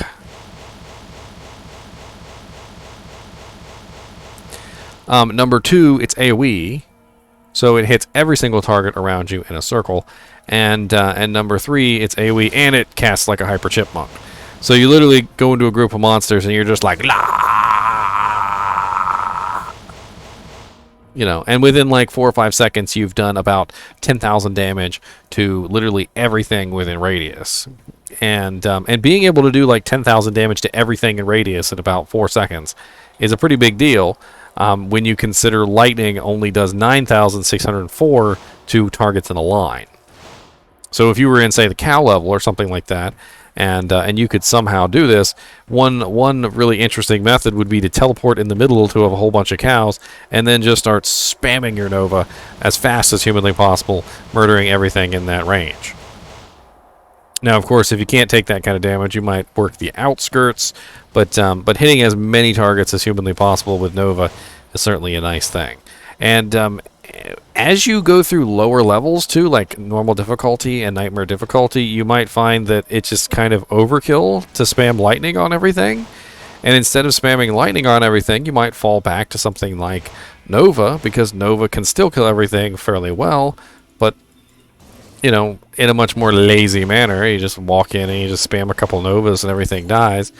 And while it might not be the best thing in hell difficulty, it certainly is fun to use in lower levels. And so that's one of the things I used to play around with Charge Bolt. I'd go help out some newbies, and I would just be running around spamming Charge Bolts at everything, and murdering everything in my path. Sorceress is definitely a fun one in terms of like all the different fun abilities that she has. Now, I don't think I touched on the capstones, so let me touch on the capstones real quick. So, fire capstone increases the fire damage, and lightning capstone increases the lightning damage. Now, the lightning mastery capstone definitely increases the damage the most. As you can see, it's 350% here at level 26, whereas the fire mastery tree is only 205. And the cold mastery tree is completely different. We'll get to that in a minute. So we've covered the entire lightning tree. We've covered the entire fire tree. Now let's go over the cold tree, shall we? So the cold tree is an interesting one because it's very crowd control. Like there's a lot of crowd control abilities in the cold tree just in general. So let's get out of here real quick. Let's go somewhere with some monsters we can actually kill, shall we?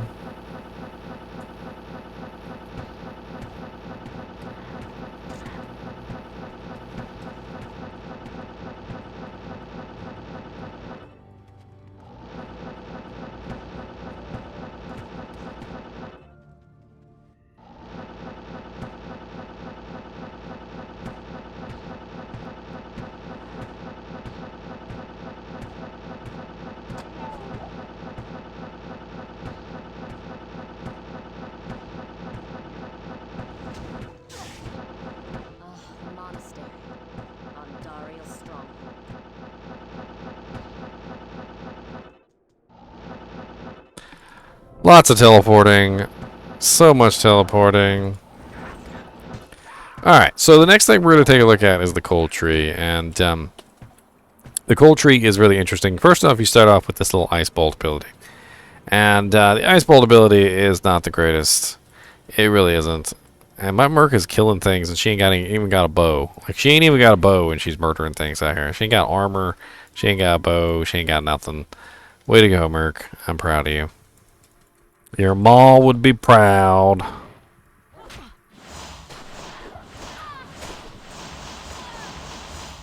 So the thing about Ice Bolt is it's single target.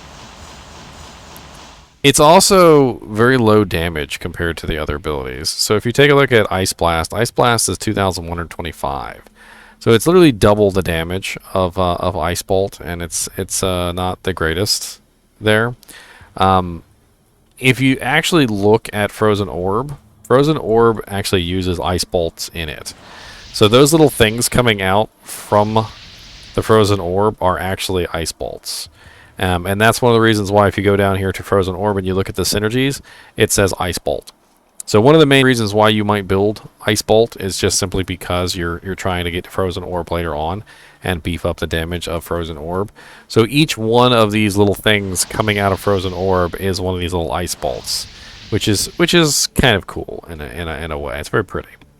There's really not much more to say about this ability. I mean, it does have a rather large cold length of 38.2 seconds, but that 38.2 seconds is reduced very heavily by hell monsters. So hell monsters have a lot of half freeze duration, quarter, three-quarter freeze duration, things like that.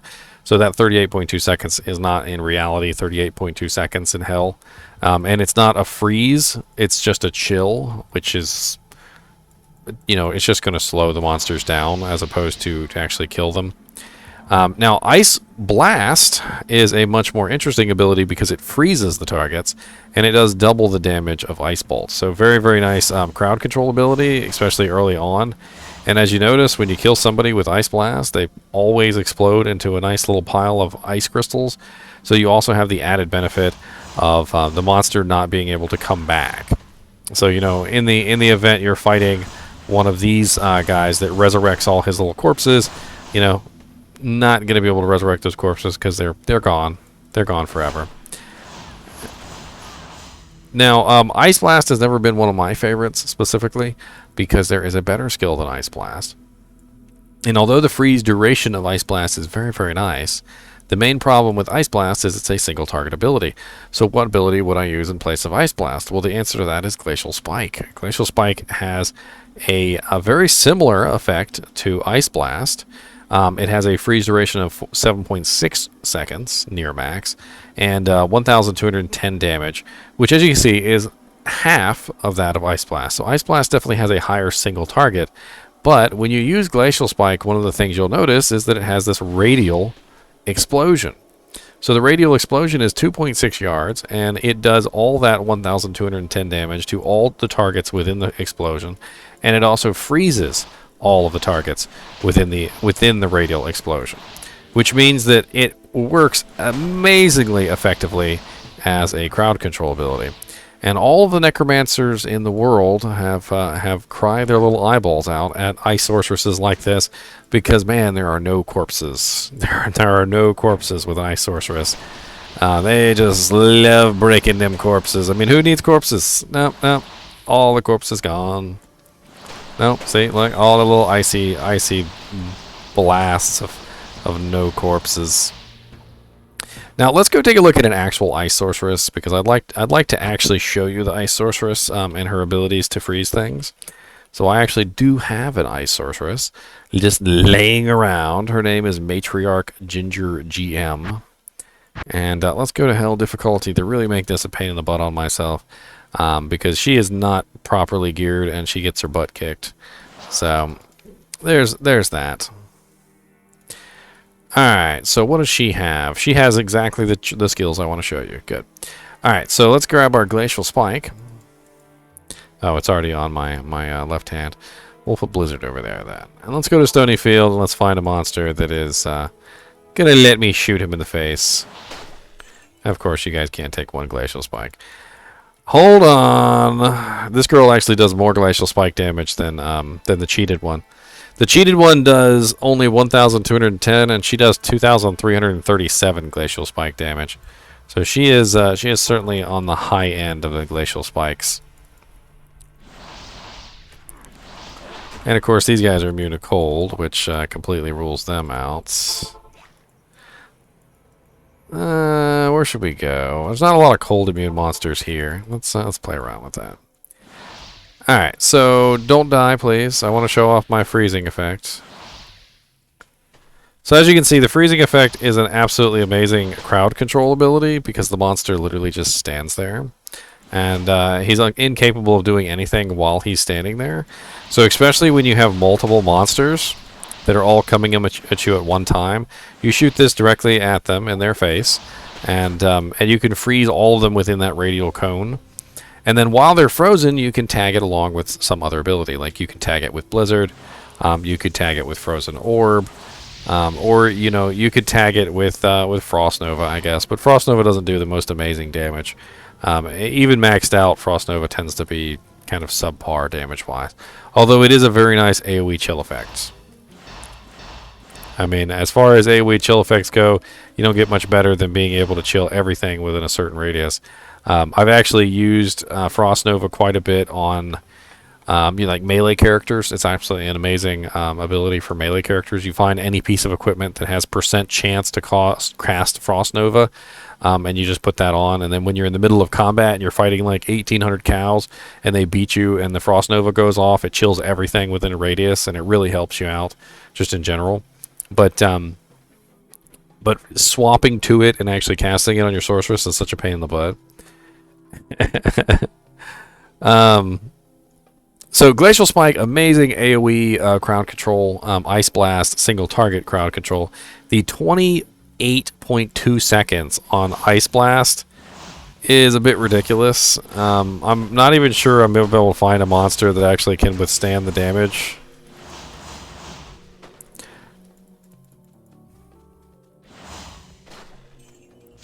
Of course, I found one that withstood the damage, and I killed him because, you know, God forbid I actually show you the 28.2 freeze. Come here, sir. Oh, you got conviction. Look at you being all OP. So see, this monster is just frozen in place for a really, really long time. I mean, he's still frozen. There you go. He finally came unfrozen.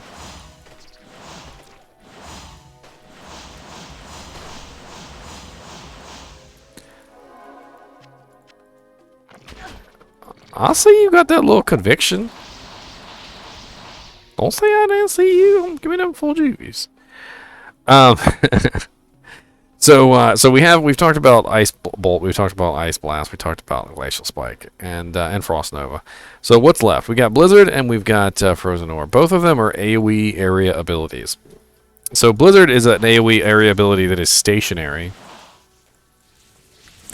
And it does tend to do more damage than Frozen Orb, just in general, because it hits a lot of damage. In fact, when you're in like Travancore and the zealots are using it on you, it's kind of a pain in the butt if you don't have enough cold resistance. It definitely comes to bite you in the butthole. Of course, you can also use it defensively. You can cast it on yourself, so that if any monster gets near you, they have to suffer that cold damage, which is kind of nice. And then probably one of the most favorite skills in the game is Frozen Orb. And Frozen Orb's damage doesn't seem like the greatest. That's 727 to 761. But if you actually look at Frozen Orb, it has so many little bolts. It has that little Nova at the end. The actual one in the center does a ton of damage as well. And if you manage to put that center cone piece through the monster, I noticed that they take a ton more damage. The little ice bolts don't actually pierce. So you'll notice that if you fire your Frozen Orb into a large group of monster, most of the little bolts dissipate. So each one actually only hits one target. So it's not as like massively AoE as something like Blizzard is, which just hits everything within that radius, and it doesn't matter what it is. But it's very effective, especially when you like. I don't know if anybody's actually counted how many little ice bolts Frozen Orb has. I wonder if anybody's counted it. Let's see. How many ice bolts does Frozen Orb emit? How many bolts? Let's see if somebody's actually casted it. Somebody said they counted 42. Although they're saying that the most you can usually get to actually hit a monster is like 20 to 25. So if we say 20, you can get 25 of these bolts to hit a target. Let's multiply that out. So we've got like 725 damage times 25 bolts, so you're looking at about 18,125 damage for like one Frozen Orb, which is pretty significant. But keep in mind that there's more to it than that. So we're going to have to go over the last skill in the Frozen tree, which is Cold Mastery. And Cold Mastery is a unique beast. It's not like Fire Mastery or Lightning Mastery. It has its own special thing. So let's talk about that here in just a second. Let me balm my wounds, please. Okay, cold mastery. Now, there are two different ways that you can reduce the resistance of a monster. One way that you can reduce the resistance of a monster is by conviction, or lower resist, something like that. Those are abilities. The sorceress has her own skill that actually reduces the resistance of cold. So instead of beefing up your damage, it reduces the resistance of the monster instead. And one of the amazing things about that is that you can take a monster who has a really massive amount of cold resistance, and you can turn that resistance to negative 100. So negative 100 is actually the maximum amount of negative that you can have. So even if your cold resistance were to properly affect a monster, let's say you had a monster who had 99% cold resistance. So he wasn't immune. He had 99% cold resistance. Your cold mastery would reduce that by 185%, which would bring him down to negative 85% cold resistance, which means he would be taking 85% more damage from cold resistance, and that is extremely helpful. Now, the problem with this is that it, as far as I remember, it does not break immunities. Let me just double check. Yes, it does not break immunities. So the most that this can ever do is reduce a monster that is 99% cold resistant down to essentially 84% resistance. Now you can stack some more negative cold resistance on there. Like for instance, I have a cold facet on here for negative 4% enemy cold resistance. I have negative 5% on my Death Spasm, but it's a little bit overkill, to be honest, because with the level 34 Cold Mastery, I'm already reducing a monster's cold resistance by the highest amount that I probably ever can. Now, if a monster is cold immune and I can break it with Infinity, my negative cold resistance will stack on top of that. But if a monster is immune, nothing happens. And this is almost why I think that cold sorceresses tend to be the kind of the odd man out when it comes to immunities, is because I think that they intended for cold mastery to break immunities, but never really set it up that way. And that's why most of the monsters in the game that are cold immune are unbreakably cold immune, because I think that they expected the cold sorceress to come in with this massive negative resistance and pierce through the immunity, but they never set it up so that cold mastery actually broke the immunity. And I don't know, it's a little odd. Now, of course, as a sorceress, having a good mercenary is definitely a good thing.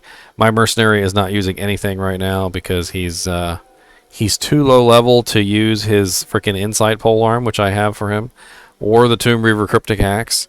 So he's kind of just like stuck in limbo. Just stuck in limbo. So I think at this point we're probably going to actually build one of these sorceresses. And yesterday we did vote on a cold sorceress, so we're going to build one of those.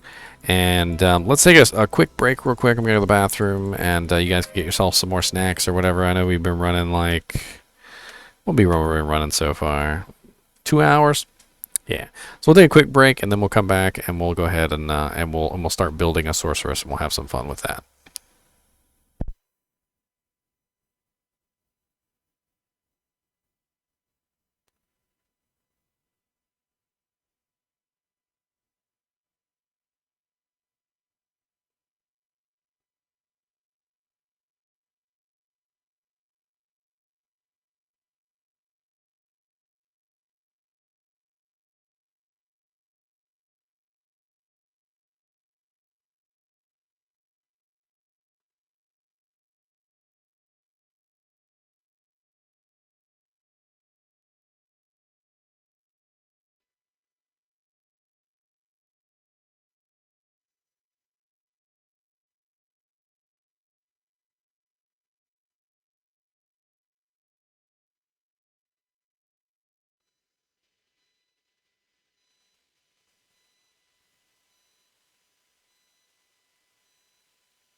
What's up, Tigerishly?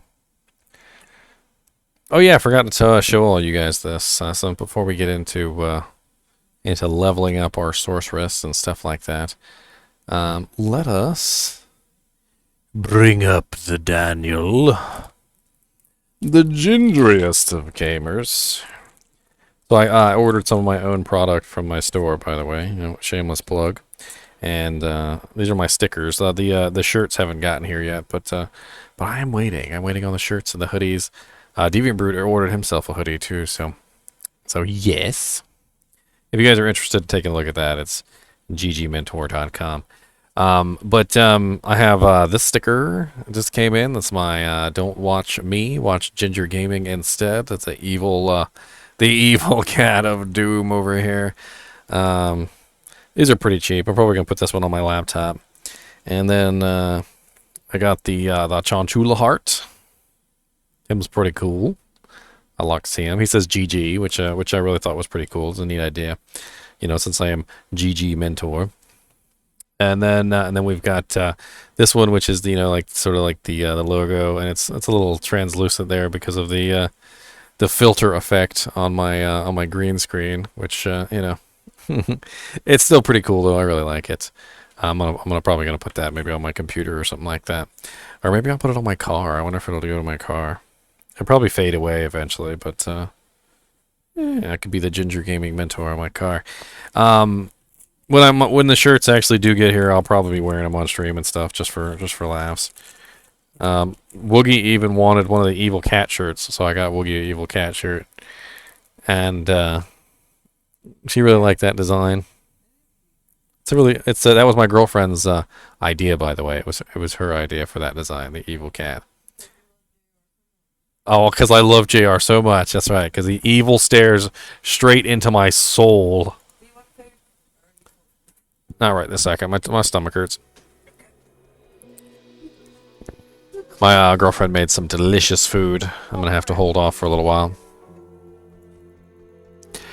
Before we go into actually making a sorceress, let me talk about a couple other things that I forgot to talk about first.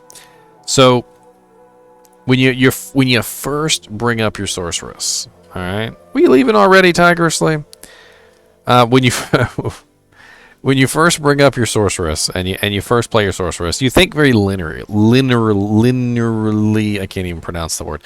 You think very straightforward. All right, you're like, oh, I'm gonna make a cold sorceress, or oh, I want to make a fire sorceress, or oh, I'll make a lightning sorceress, and maybe you get a little bit more into it, and you think about like, I want to mix some trees together. But what usually doesn't occur to people right away about sorceresses is that you don't have to be a caster class. So despite the fact that Sorceress is a very amazing caster class and has all these amazing caster abilities, they also have a lot of abilities which can force them into non-caster play. Take, for instance, if you were to build a max energy shield sorceress, and then you were to get yourself max armor here, and then you were going to throw in like max enchant, you would be able to be a freaking melee sorceress. You could run in and you could just like beat things to death with a sword. There's also the ability to turn into a bear. You can literally be a bear sorceress and run in and just be all rawry and just and slice things with your paws. You can build enchant, and you can build all the masteries, and you can beef up your elemental damage to the point where you can shoot things with bows or hit things with weapons. There is more to the sorceress than just simply I'm a caster class. You could even use static field as a way to be a melee sorceress. You can have static field on your right click, and you can have a melee attack or something like that on your left click, and you can make sure that you're static everything down before you get into the combat, then you beat them to death when you get there. I mean, you can always transform back and forth, Scott. So, I mean, yeah, you can't teleport while you're in bear form, but you can still convert back and forth, which is what most druids do anyway.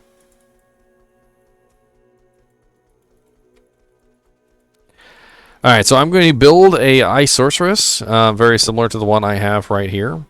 Is there any preference that you guys would have on what direction I go for my ice sorceress? Like yesterday we voted, and you guys voted on ice, but we didn't really decide on like what direction the ice sorceress would go in. So let's do a quick vote on that. I'm just gonna do some basic options because I know how crazy you guys get. If I put a crazy option on there, you guys are gonna get crazy. What build ice sork should I do? All right, so I'm gonna do blizzard. We're gonna do glacial spike focus, frozen orb focus.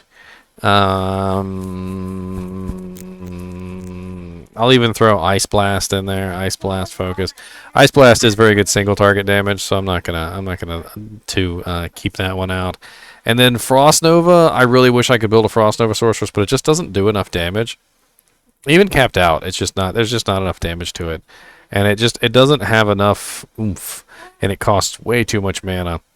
I'm not even sure that a Frost Nova Sorceress is even something that you can actually do. I mean, I can pull that up for you real quick while we're waiting on the vote. How about that? So we got 10 minutes on the vote, and while we're waiting on the vote, I will bring up my bow sorceress and I will show you her in all her glory. I wonder if I have, because I had a test sorceress, and the test sorceress I believe I turned into a bow sorceress. And the bow sorceress I kind of outfitted with some actual enchantress gear, or elementress gear. Let me see if I still have her. She is not set up correctly. Well, she's kind of set up correctly, I guess. So this is what I was talking about earlier when I told you guys I had made an elementress and set her up specifically to do massive amounts of damage through elements. So she is actually using a Gimmer Shred, which I thought was fitting because it has massive amounts of elemental damage on it. And I put her like some interesting gear on it, like she has a Tiamat's Rebuke because it has elemental damage. She's running Amara's. She's got an Ormus's Robe, which is pretty nice and has plus enchant on it. So I gave her some nice enchant, although that doesn't really help her out too much because fire damage isn't going to clench things. And then she's also running a Razor Tail for the Pierces effect. And I gave her 2 Sojas because why not? And she's running a bunch of charms, like just elemental charms. So like if you were going to build a character like this, you would definitely want to build up a bunch of charms, like elemental damage charms. And so what you do here is you cast your enchant on yourself. And enchant, so you get your enchant running, and then you go to your attack, and this is how much damage she does with some not the greatest equipment. Like she can have much better equipment than this. You can see it's 18,000 damage on the top end, and her resistance are absolutely god awful, by the way. So please don't make fun of her. She's a terrible resistance, terrible person. And so she's going to have issues though, and this is the problem. So no matter how much her damage is here, since it's spread out over 3 different elements, so she has fire, lightning, and cold damage, all 3 combined. Whenever you come across a monster like, for instance, Eldritch the Rectifier up here, who is always immune to cold, you're going to have a little bit of trouble dishing out damage to him because he's going to, basically eliminate 1/3 of your damage type, and this character would work much better if she had a bow as opposed to throwing items. Plus, she has no IAS. She's got nothing running for her right now that she needs. Unfortunately, she really needs some more gear. 18,000 is a nice number, but it doesn't do very well if you can't actually attack fast enough. Let me go grab my actual enchant sorceress. Where are you at? That character was purely for testing. I just wanted to see how high I could get the number up. I wanted to see the golden number on the screen. This one right here, I don't believe is ready for hell difficulty yet, if I remember correctly. But we can play around in it, and we'll see how she does.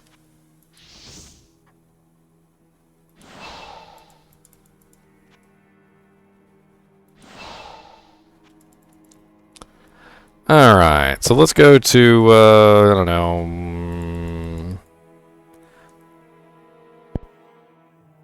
Somewhere that doesn't have a lot of fire immunes. I think this one.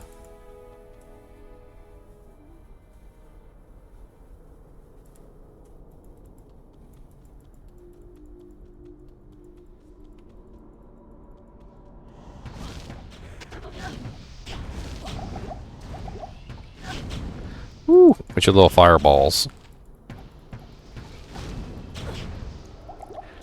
Does he have no resistances? She has no resistances.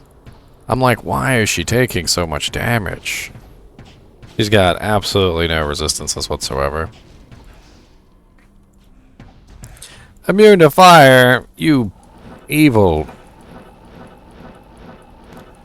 I hate playing with people who rush through games. Cobra bubbles, I would definitely agree with that.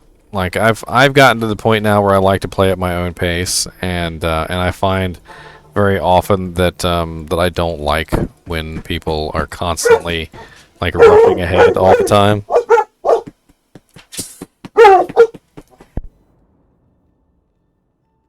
What are they barking at?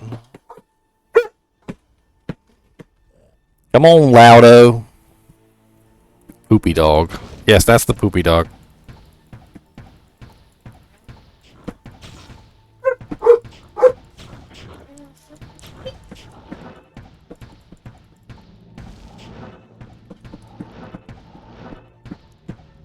Of course, this is hell difficulty. I have a little bit of trouble here. This character's not quite ready for hell.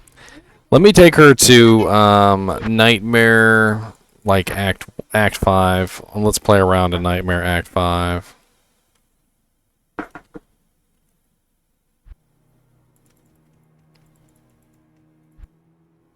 Once she's actually ready for hell, it would be a lot easier to do this. But in Nightmare difficulty, you'll see that she has absolutely no issue whatsoever. She usually murders straight through these guys. Oh wait, I didn't actually cast my Enchant. That would have been nice. Notice that without Enchant, I do a whole 428 damage, so absolutely amazing. And with Enchant, I do 4,024.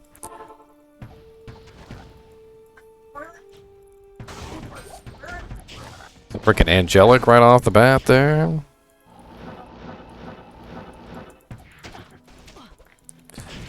Ow, sirs.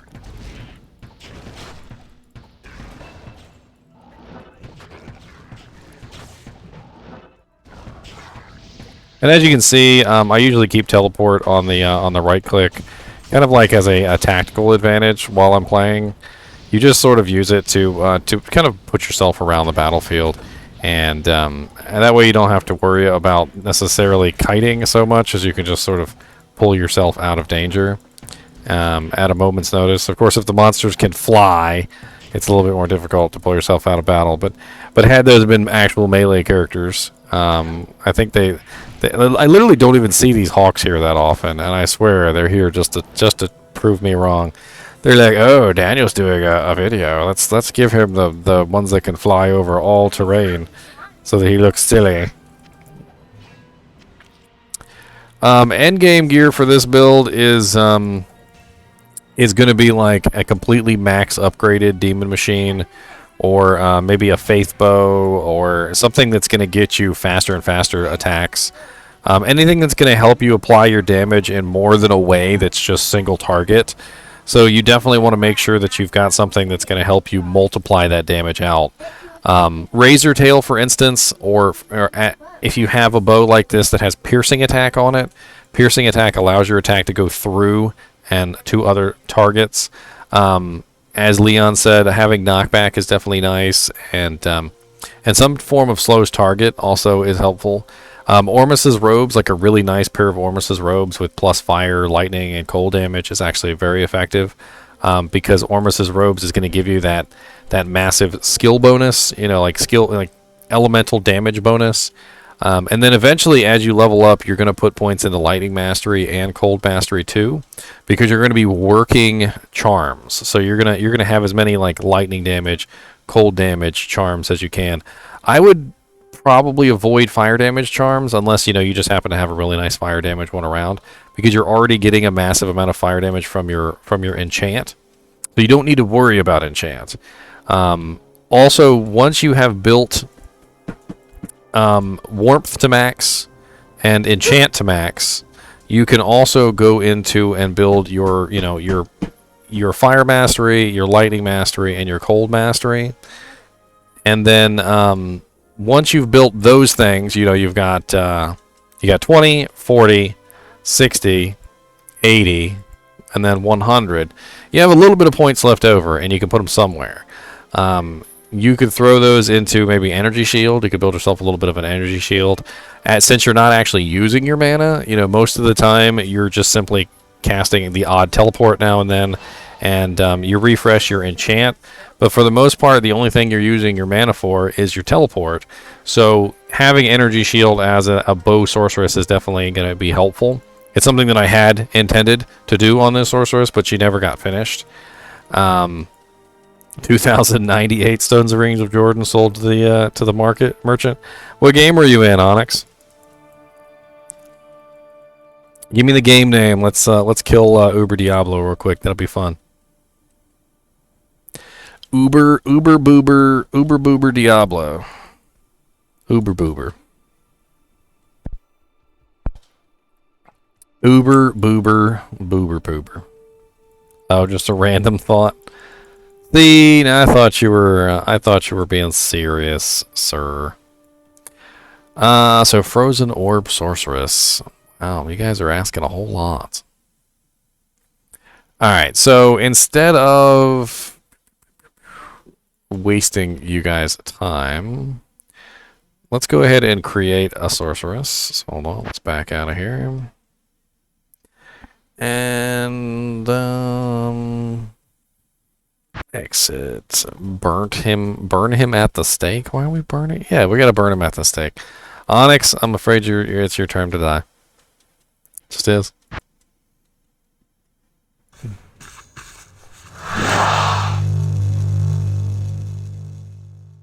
There you go. There's our Orby Borby. Orby Borby. I do make up words. I like making up words. Stop making fun of me in the background there. Alright. So as a Frozen Orb Sorceress, we're starting out. We're brand new, right? So let's give ourselves a little bit of levels here, just so we can move on a little bit past like the bull crap that we just start with here. So give me just a second. I'm gonna pull up my hero editor, and we're gonna bring her to a more decent level so I can actually show off some damage. So let's open up Orby Borby here. Orby Borby. Where you at, Orby Borby? Did I forget to update the title? It says Sorceress. What's up, New Corleone? It says Sorceress. It says training for Diablo 2 Resurrected, Day of the Sorceress. It is absolutely correct. New Corleone.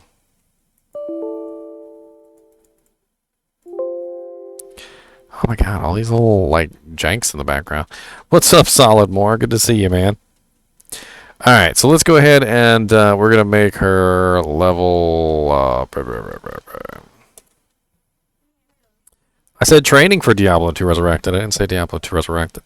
It's not my fault people don't have reading comprehension. Reading comprehension is important. It is very important.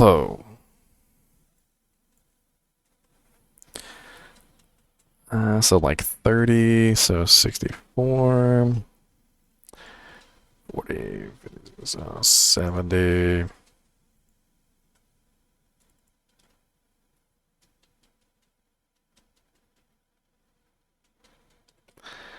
Mm-hmm.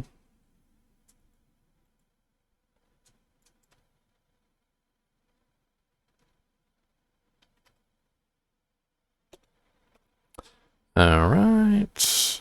Oops, wrong one. 16. Not 160. That would not be correct.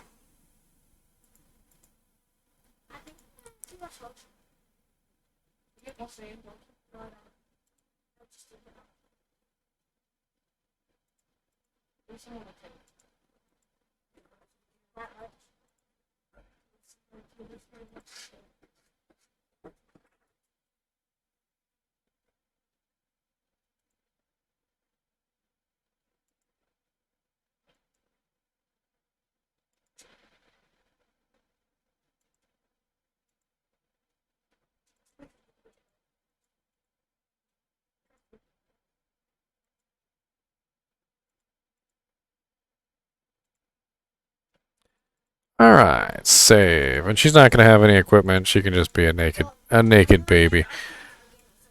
Actually, you know what? We could give her, let's give her a stealth, and we'll give her a leaf. How about that? So, let's go ahead and import some files here. I know you guys can't see anything that I'm doing, but trust me, I am doing what I can. Yeah, man, my dreams keep getting crushed. I'll let you come touch it. I'm trying to do as budget as I can, but I still keep coming up short.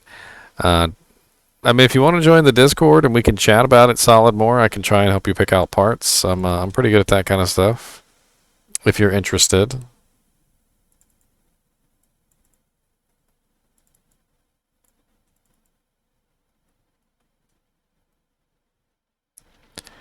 Alright, runes. We need runes. Where's my runes at?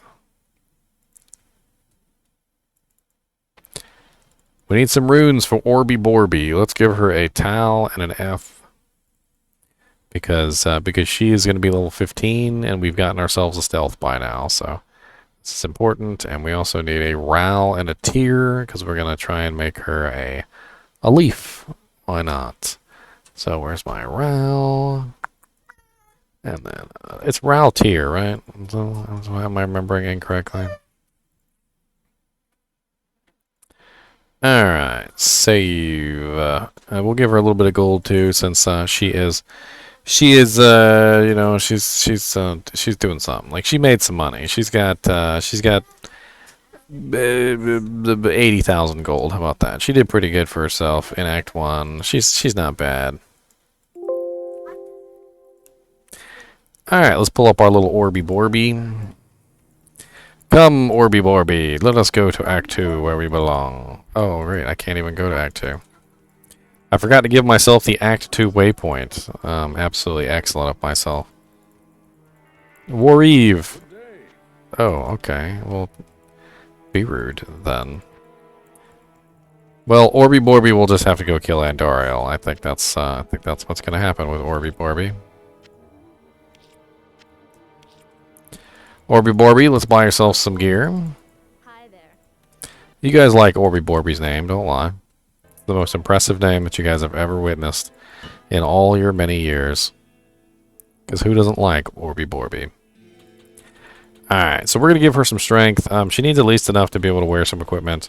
And I think 40 is going to be plenty for her. And she's going to be needing no dexterity because we're not building block.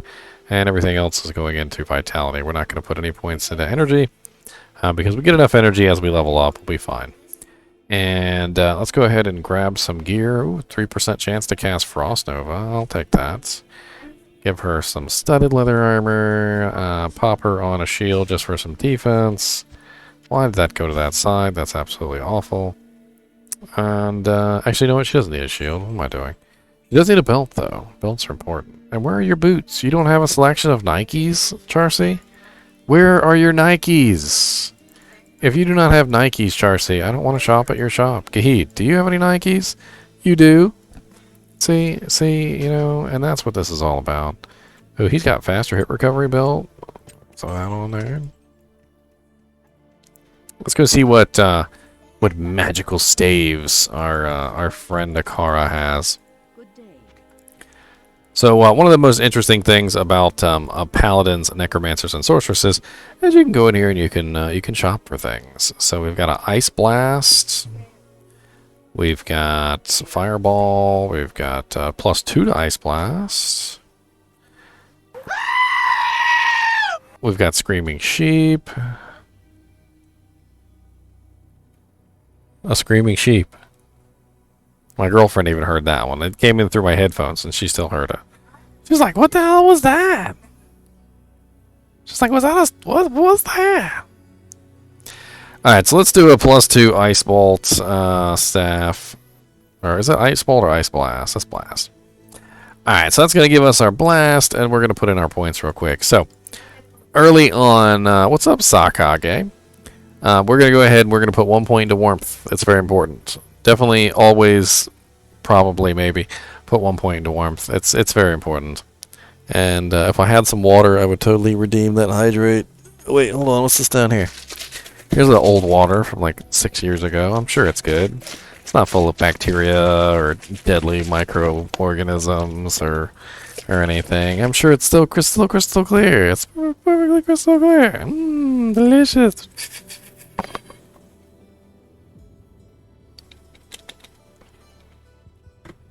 There. Hydrate has been successfully hydrated.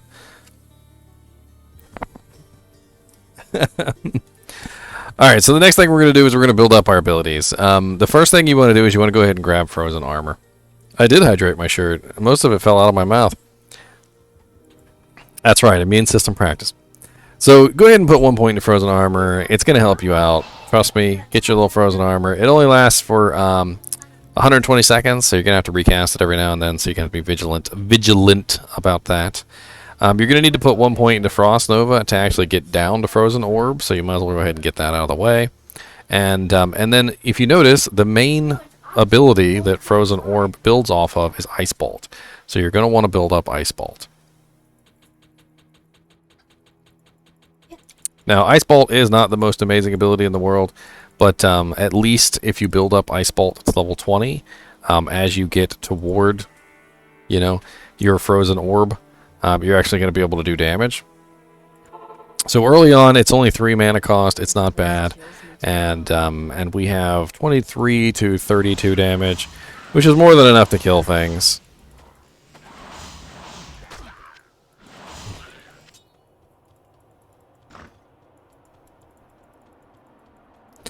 Open. We skipped the entire Act 1. Die, die, die, die, die, die.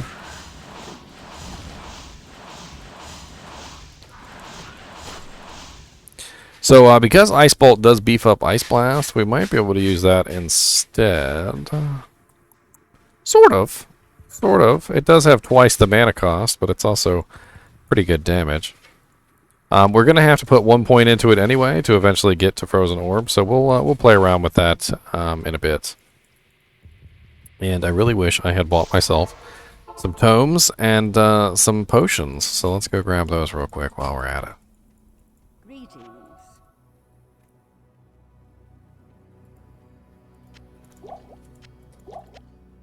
So as a sorceress, early on, you're going to have lots of mana issues. Before you start getting yourself some equipment, I would definitely recommend that you just take a lot of your money and you just go ahead and spend it on mana potions and stuff. It's really not a big deal. They're not that expensive, and honestly, if you fill up your inventory with mana potions, you won't have too much trouble with stuff and things. And you know, actually, I need some tomes. Hold on, I need some tomes. Let me get some tomes, some tomey tomes. It's just and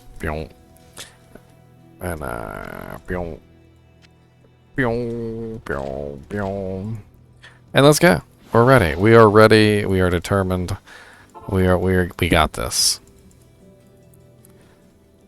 Let's go, little ice sorceress. Let's go. Hopefully I'll be able to make it to Frozen Orb before this video is over. I definitely would like to. It's only level 30, so we probably make it there. It's just going to take us a little bit of time. We gave ourselves a little bit of a head start, so, you know, that's nice too. So how is everyone doing tonight, now that we're on the more relaxed portion of this video? You guys having fun? I know Deviant Brute's waiting for his Chinchilla hoodie and his $10,000 computer. Solidmore is trying to build his computer with meager funds, which is you know, which is a thing. I see that. Which I said I'll be happy to help you with Solidmore if you hop into Discord with me. I will. We can chat about it if you'd like. I have a whole a whole tech support like sort of channel on there if you want to yak.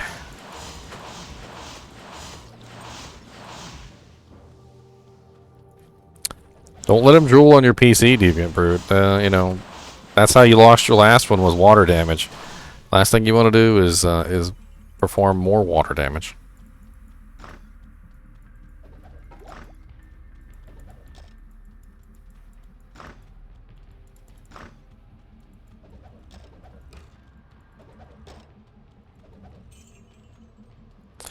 Drooly, drooly, drooly.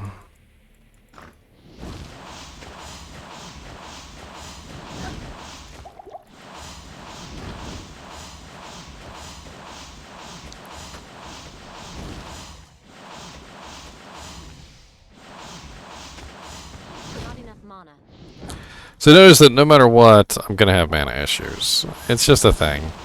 Sorceresses need to solve their mana problems, and that's one of the biggest things about being a sorceress, is you've got to figure out where your mana is coming from. Since you are not a melee class, you're obviously not going to be able to use Mana Steal unless you want to build a melee sorceress. And your warmth is nice, but it's not as ridiculously effective as you would, as a lot of people hope, especially early game. It will definitely help your mana regenerate, but it's not going to help your mana regenerate so fast that you're not going to need potions. And depending on the abilities that you choose, like for instance, if I were spamming Ice Blast right now, Ice Blast would definitely have a much more demanding mana presence, as it were.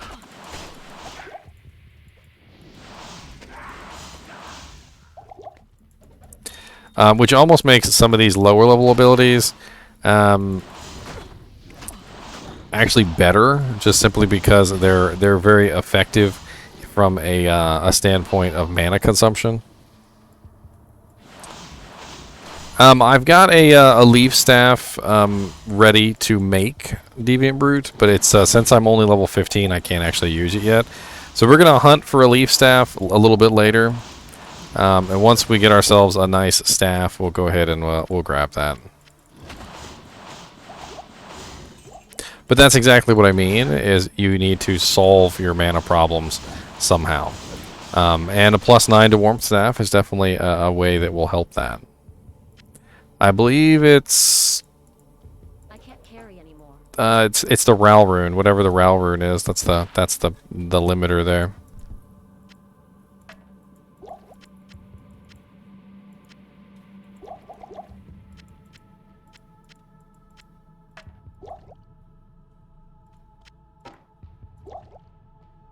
Frost Nova and Frozen Armor.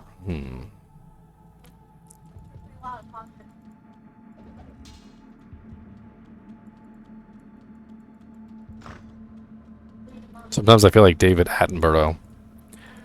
And the sorceress makes her way into the cave, into the earthy vessel from which she returned. And unlike other creatures of similar species, the sorceress species is a widely useful species that can harness the elements to her own bidding. Watch how she summons an ice bolt from the air and slings it at her foe.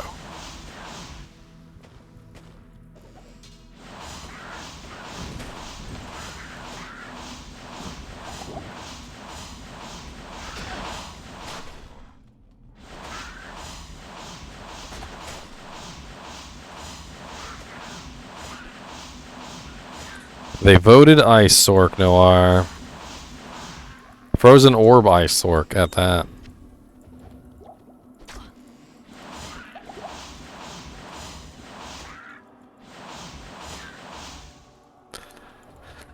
The bowest of sorceresses. I can't carry anymore. How many sorceresses do you bow? Not many. As many sorceries as you can really see. As many sorks as you can even pee. Oh, Orby Borby, let's go. They wanted a Frozen Orb Sorceress, Noir, so I named her Orby Borby. So I hope you're happy with that name. That is one of the best names of the century. And if you have a child, feel free to use that to name your child. And I know that your kid will totally love the name Orby Borby. Oh, Orby Borby, Orby Borby.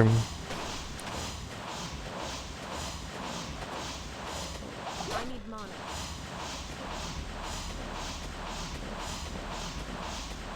I need some faster cast rings. That's what I need. I am overburdened. What about a lightning sorceress? Demon bottles. 23rd of September. Battle.net will be overflowing with Borbies. Oh, the Borbies. Orby Borbies. Frost Nova. Shiver Armor. Wow, +3 Fireball, +3 Ice Blast. That's only like 117k.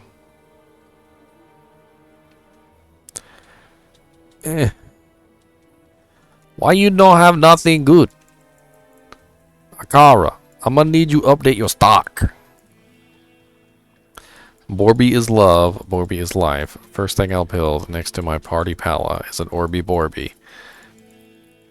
Good day. +3 static field. Ooh. It's too bad. Too bad. Boom, boom, boom, boom,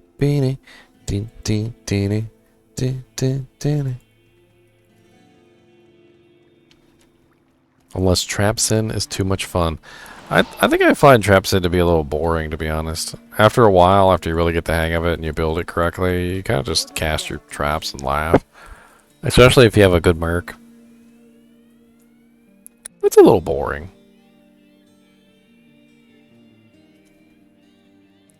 It's a very extremely passive build.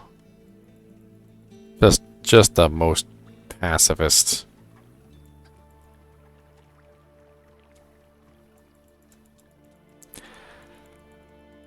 What really bugs me is when you have all the cold sorceresses and you're in hell difficulty and you're clearing chaos, and there's so many cold immune monsters in Chaos Sanctuary, and they just ignore that they even exist, and the cold immune monsters are just running around wrecking everything because they can't kill them.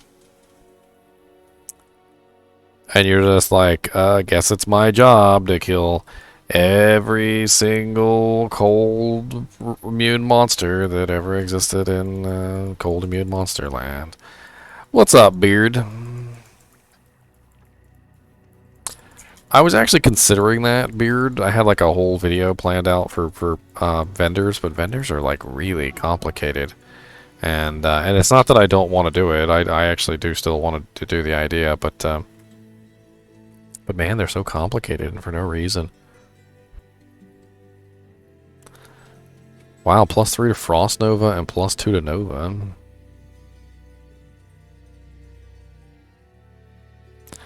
+3 to Lightning is very, very frightening.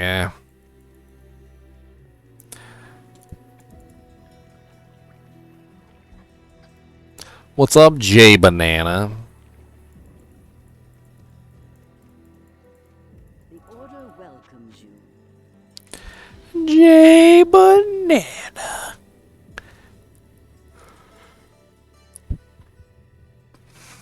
Two to Ice Blast, 2 to Static Field. That's not bad. Not bad.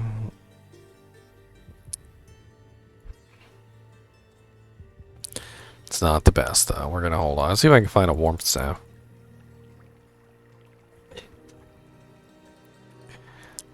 Is that a banana emote? Just out of curiosity, Jay Banana, have you ever heard the song Banana Phone?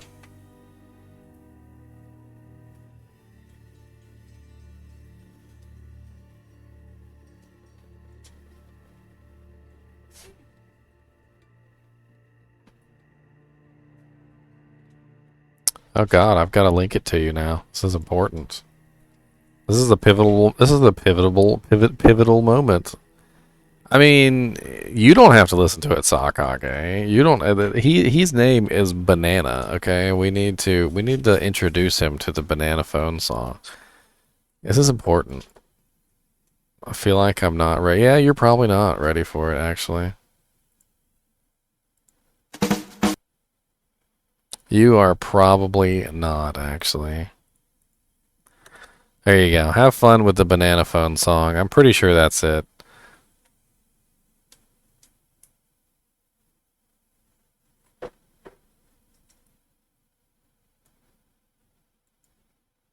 Have fun, sir.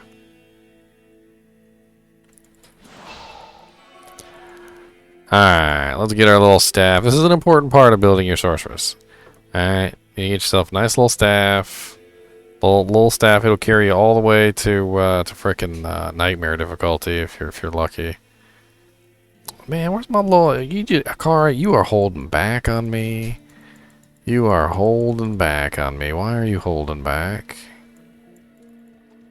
Charge Bolt Sorceress is definitely very nice.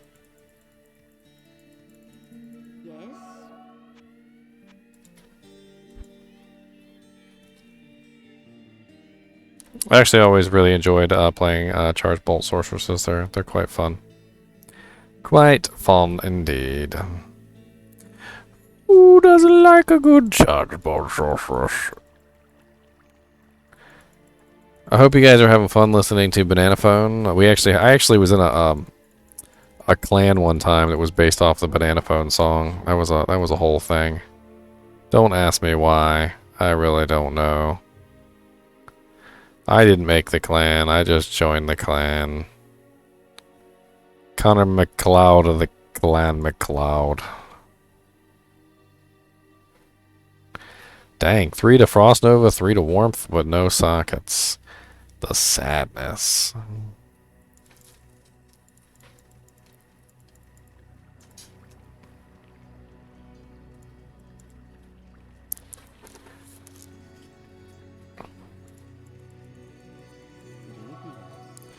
Ring, ring, ring, ring, ring, ring, ring, ring.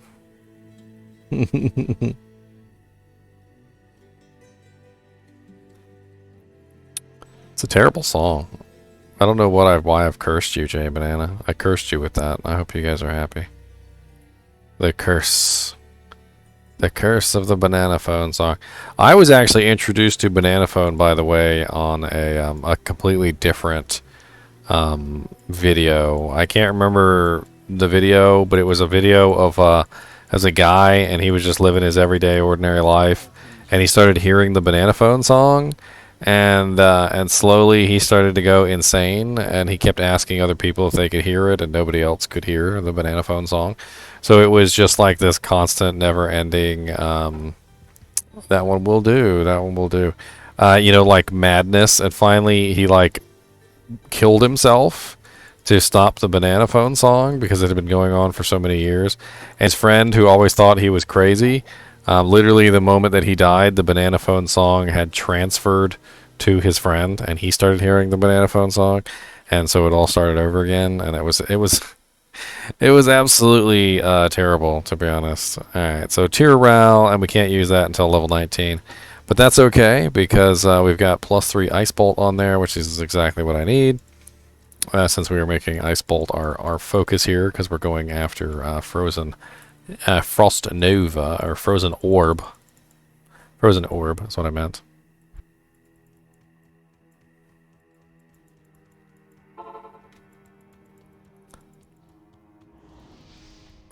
Yes, because it gives you +6 to Warmth, J Banana, and +6 to Warmth is very nice.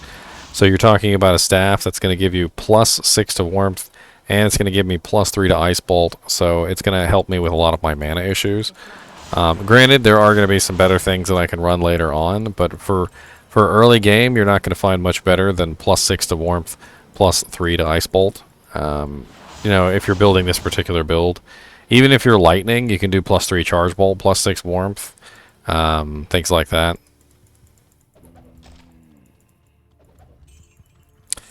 Yeah, a lot of people look at that fire skills and they don't really think, they're not really thinking in their head like, okay, this is fire skills. I'm not a fire sorceress, but you have to remember warmth is a fire skill.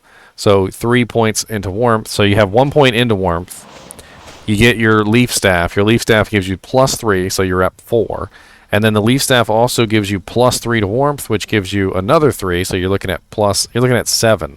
So level 7 warmth pretty early on. And if you can find a really nice staff with +3 warmth on it already, you're looking at +9 warmth. And +9 warmth, if you're lucky, can also have maybe Ice Bolt on it or Charge Bolt. Or, you know, whatever skill focus is that you're going for. Like maybe you're going for Nova.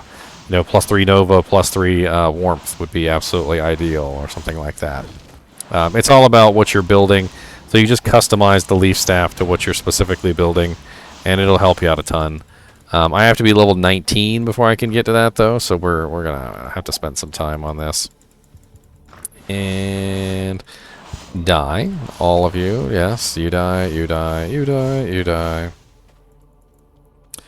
So we're going to focus on Ice Bolt first, and we're going to get that to level 20. By the time we get Ice Bolt to level 20, we should be pretty close to Frozen Orb at that point.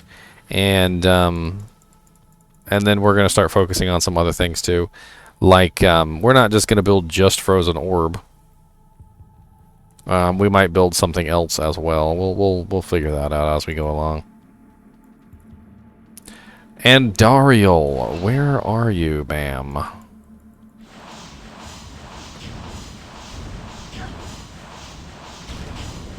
So, undead are always fairly resistant to cold damage, by the way.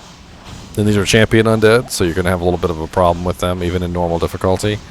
They usually come with a pretty decent amount of cold resistance to start out with. And until you get access to cold mastery to reduce that cold resistance, the damage is going to be kind of subpar.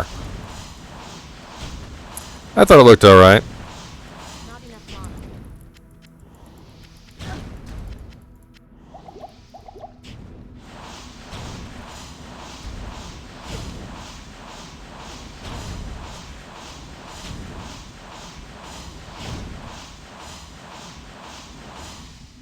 Why are you running, sucker? We were having a duel, and now you running away. Why? 'Cause you's about to die.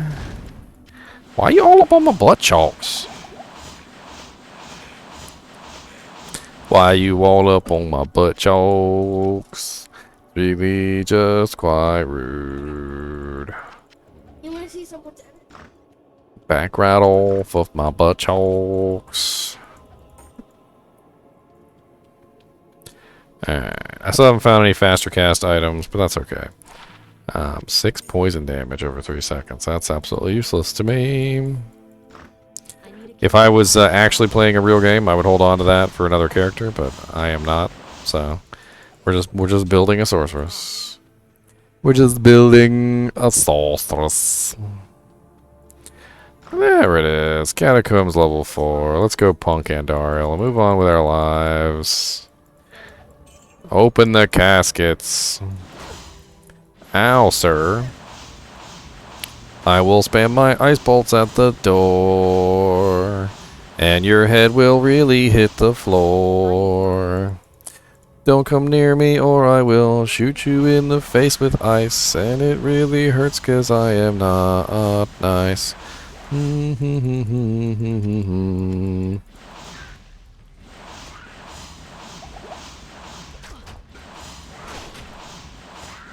That's right.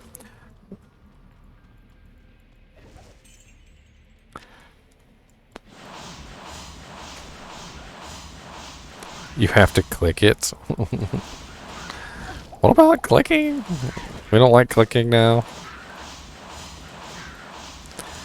You haven't seen Act 2 in such a long time? Oh no, Deviant Brute. But have you seen it in such amazing graphics, Deviant Brute? That is the question. Have you seen it in the glorious graphics of Diablo 1? Yes, yes. The first Diablo. We're gonna go back. We're gonna go back to Diablo 1 graphics for this. +3 to race skeleton, +1 to corpse explosion. Way worth a couple doll hairs in town. Let's see if we can kill Andariel without her punking us. Back off me, suckers.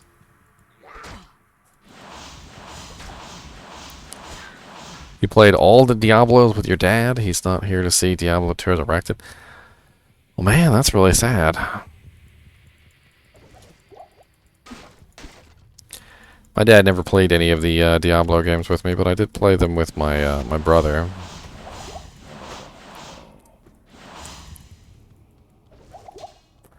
Alright, Endoriel, let's see how this works out. Did I forget to get that point in static? I did forget to put a point in static.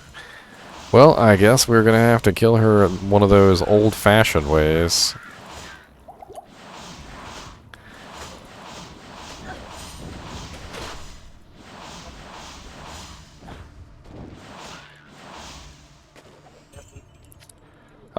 Raise them in a way and they will not part from it.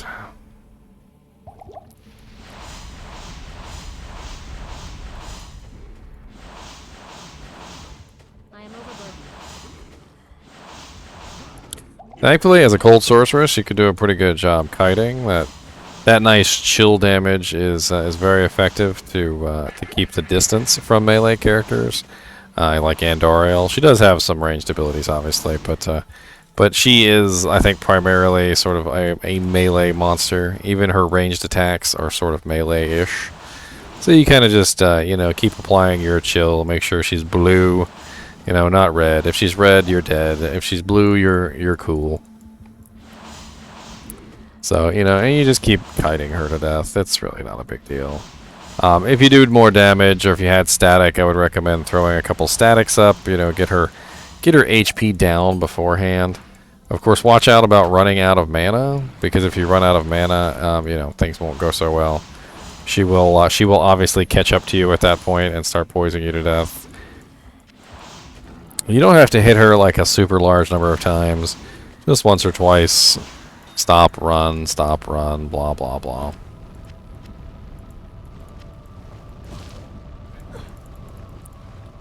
Alright, so let's check out our staff. Absolutely terrible. I'm not even sure that's worth bringing back to town to sell. That's awful. A spiked shield, which I'm pretty sure is all resistances. Yep, all resistances. Fairly decent shield, to be honest. I mean, if we find a nice orb, we could always use that. And a falchion and a mace. I guess we could just bring them back to town to sell. Honestly, they're probably not worth much money. And Warreef. Let's go, buddy.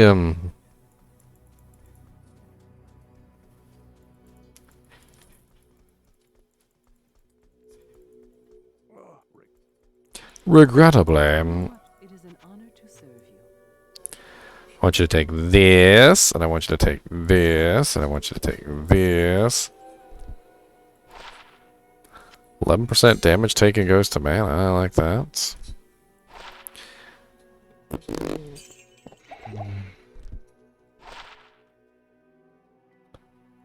Poopies, poopies, and more poopies.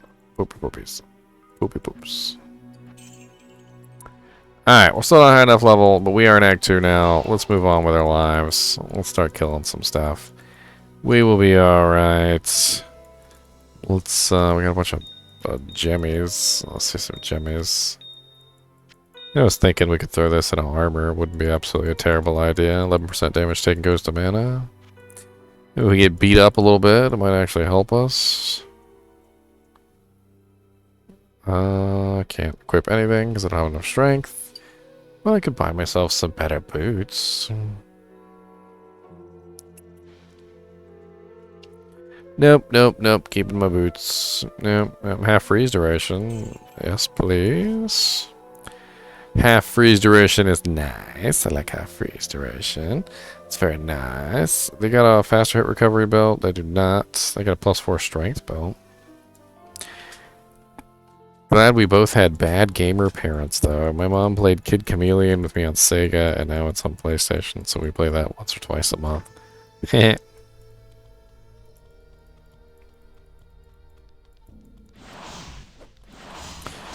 Pew, pew.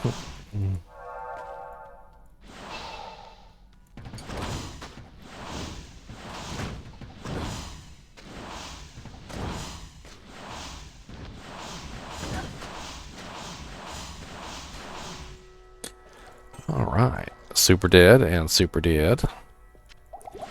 No. Bad. Always with the poison. I know. Doesn't it look so great, Deviant Brute? It is that this is... You've been missing this your whole life, and you know it. Don't even lie.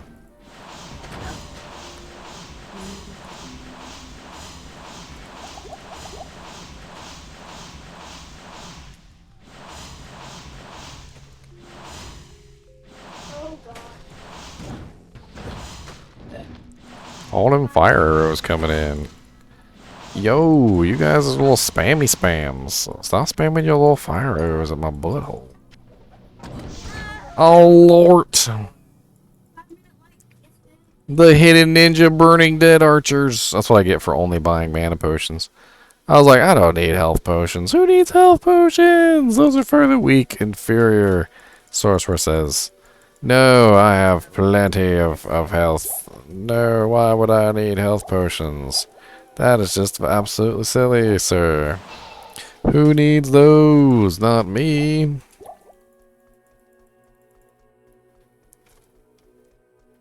I play D3 on the weekends with my mom.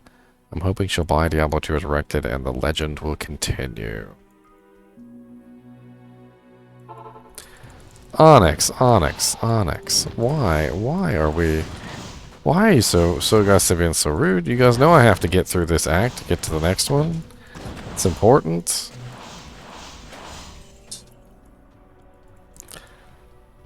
See. Alright. You want to skip Act 2? Let's skip Act 2. I'm not playing with you. You silly. Let's go to Act 3. I'm sure you guys will absolutely love Act 3. Let's go there. Let's go to the movies. Let's go to the movies. Orby Borby, let's go. Orby Borby, come on. Come on, Orby Borby. So, let's see. I need to consult my graphic. Hold on. Consulting the graphic. Where are you, graphic? Graphic? No, not that graphic. This graphic. Yay. So Act 3, I need to be level 19. Sounds good to me. So level 19.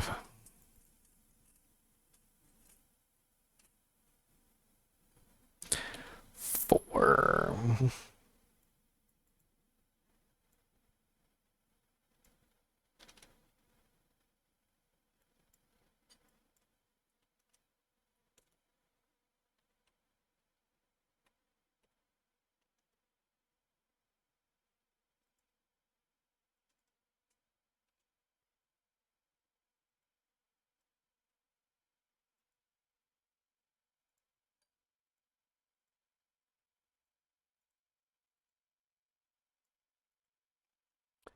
Orby Borby. Let's go, Orby Borby.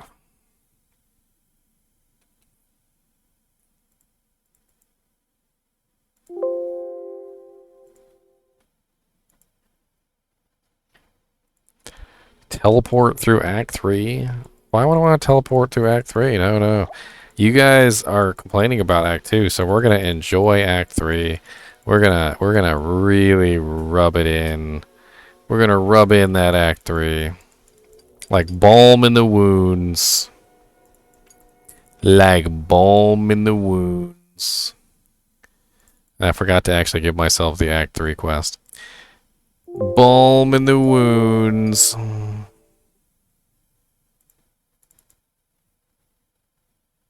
That way, next time I go back to Act 2, you guys will be like, oh, yeah, Act 2. And I'd be like, that's right, Act 2. So, y'all's poopy heads. How about that?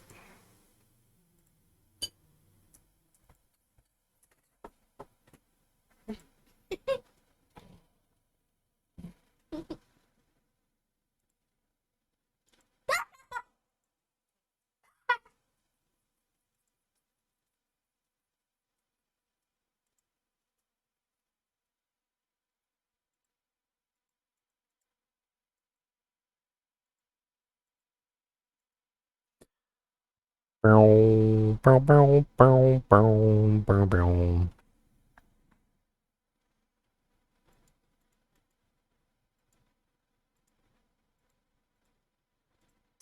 So much to do in the background here. You guys don't even know.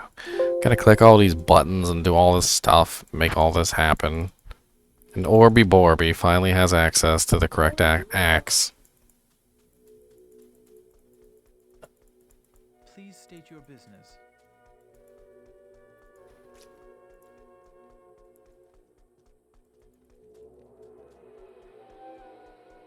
I've heard of a magical place called Micro Center. Mashif, let me east. Alright. Let's go enjoy Act 3. I know how you guys love Act 3. Let's go have fun in Act 3, shall we?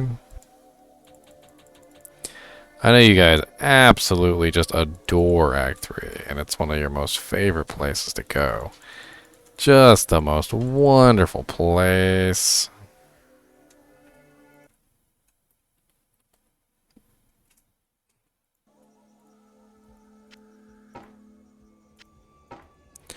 Alright, I got my little leaf staff now. I know you guys are excited about that.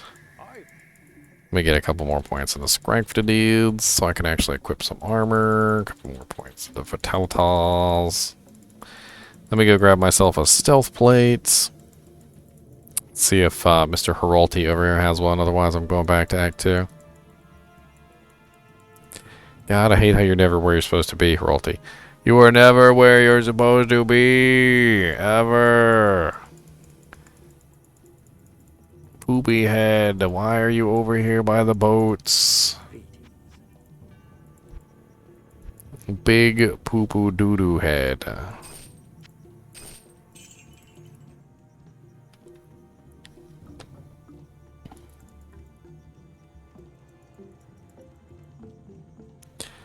Alright, a little bit of Tal, a little bit of Eth, get ourselves a stealth, and we're running pretty sweet. We've got our Jankalanks, and we've got our little ice bolts, and we're ready to go. Let's go.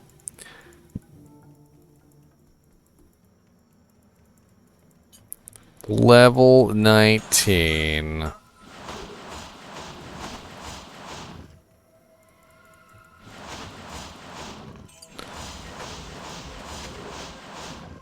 Faster cast is nice. I like having faster cast.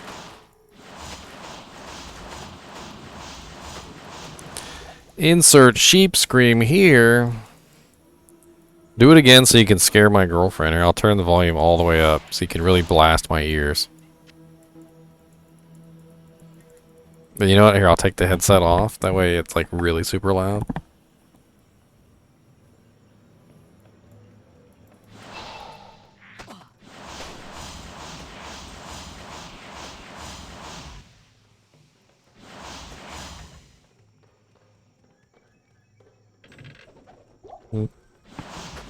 What am I doing?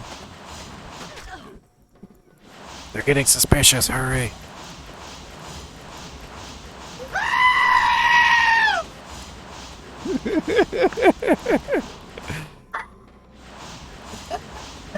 Oh Lord, now we got a real life sheep scream. And his name is John C.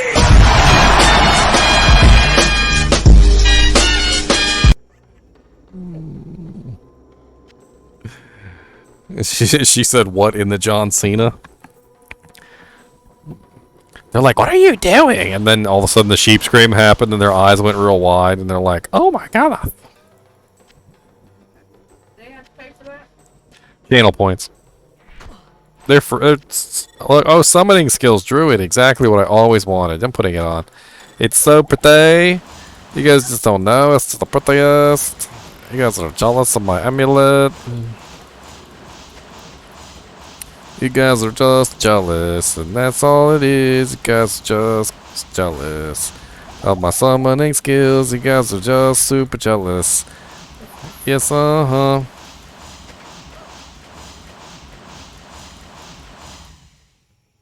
Strength glitch and G rush. What's up, as in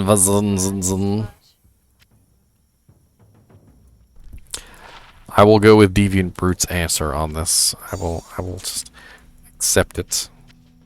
Let him answer for me. Give him greater healing potions. I like greater healing potions.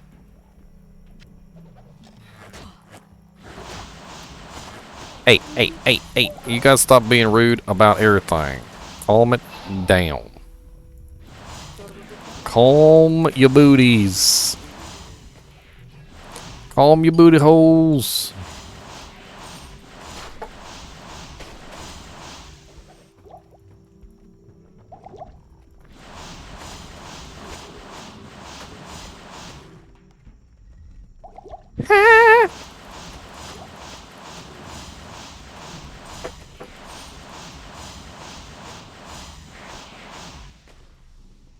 A chipped booby.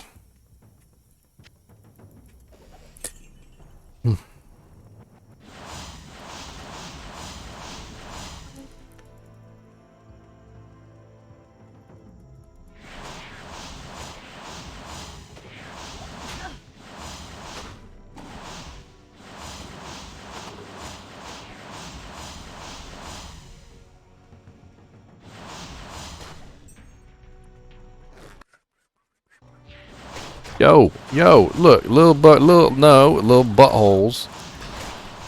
It would be nice if I had some AoE damage at this point, but since we're building Frozen Orb, I'm remiss. Oh, ow, your fire is hurty. Stop it with that. I forgot how broken Inferno is if you're not set up for fire resistance in Act 3. God forbid you don't have like 2% fire resistance. Oh, I have 5% fire resistance, not enough. My bad. I need at least 10. I probably would have died like 3 times over if I didn't have that 5%. When looking for a motherboard, I just need to set up so it's compatible with the CPU as well as the GPU, and then pick the cheapest. Ooh, my bad. So, Solomore, when you're purchasing a motherboard, you're looking at features. Alright? So, the main thing about motherboards is, number one, the number of PCI Express slots. So if you get a really nice motherboard, a lot of motherboards that are very nice have multiple PCI Express slots. For most people, you only really need one PCI Express slot, especially since most of the stuff is built onto the board. But if you're a higher end user and you need more than one PCI Express slot, then you know you're going to have to get a board that supports that. So that's a premium right off the bat there, is having more PCI Express times 16 slots. Now there are also non-times 16 slots, and those are used for other things, and most boards usually have a couple of those. But you can even go even cheaper, and you can get a board that doesn't have any PCI Express non-16 slots, which is a whole thing too. Another option that you can go for on motherboards is the NVMe slots. So NVMe slots is also another premium, and like your really cheap boards might not have any NVMe slots, whereas your really nice boards might have like 3 NVMe slots, which is probably on the more premium side. Which means you're going to be able to put 3 NVMe drives in there, which is pretty sweet. My motherboard that I have has 3 NVMe slots. Another premium is the number of SATA ports on the board. So since NVMe slots have become kind of like the standard, you will be looking at some computers that have less SATA ports than others. Some of them might not even have very many SATA ports at all, like 1 or 2. Depending on how cheap you go. And then other ones will have, maybe like 6 or 8 SATA ports on them. And those are for the higher end users too, because the ones that are going to have multiple hard drives. Like me in particular, I have so many hard drives on my computer, I would be very sad not to have a good number of SATA ports. In fact, I'm using every single SATA port I've got. I'm probably going to need to install some type of, like, SATA card at some point, like a PCI Express card to give me some extra ports. Another thing that you are looking at when you look at boards is the quality of the cooling for the chipset and surrounding little bits and bobs around the motherboard. So believe it or not, things like the chipset, the North Bridge, depending on whether you go Intel or AMD, the South Bridge, those kind of things can overheat very badly. And usually for those things, you're depending on your motherboard's system of cooling to deal with that stuff. Some of the higher end boards have some really nice heat sinks and heat distribution pipes and things like that on them to deal with any issues regarding the North Bridge or the South Bridge. and those kind of things can cost a premium as well. You'll notice that when you look at some of the more higher end boards, they have a much larger heatsink, just in general, over top of things like the North Bridge and South Bridge, around the CPU, like over top of the like the capacitors nearby the CPU, which do tend to get a little hot, things like that. Just in general, the more premium motherboards have, you know, nicer cooling, more options. So if you're building a budget, you know, a budget CPU system, like a budget gaming system, what you're looking for is a system that has the features that you want. So the number of SATA ports that you want, the number of PCI Express slots that you want, the number of NVMe slots that you want, and once you figure out what that is and what your level of you know, acceptable features is, then you can really start to figure out what motherboard you're looking for. For me in particular, I went with the best motherboard that I could afford at the particular time, because I know from my experience, I always try and get like the absolute most out of my system. I'm always using like all my SATA ports. I'm always using all my NVMe slots. I'm always using, you know, multiple PCI Express slots. Like for instance, I have an Elgato capture card in my system right now, along with my video card. So I definitely needed a second slot. You know, things like that. I hope that's a little bit helpful at least.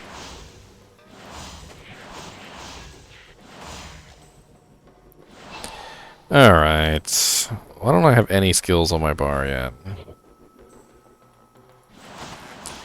I didn't put a single point in teleport, did I? I did not.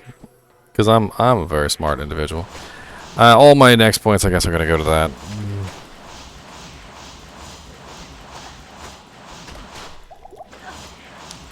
Boop, boop, boop, boop, boop, boop, boop, boop, boop, boop, boop, boop, boop, boop, boop, boop. Ow, sir, your inferno hurts, and I don't know why, 'cause it's not very good. It really sucks, but it really hurts, and when you hit me with it in the face, I do not like it at all. No, I don't.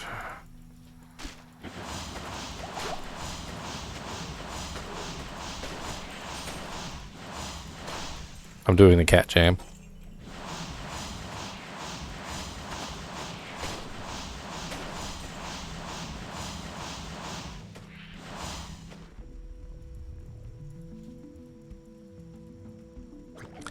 That beat them toes tapping. Resurrected lair. I wonder if we could skip Act 3 and go to Act 4. I always get here and then I start actually going through Act 3, and I'm like,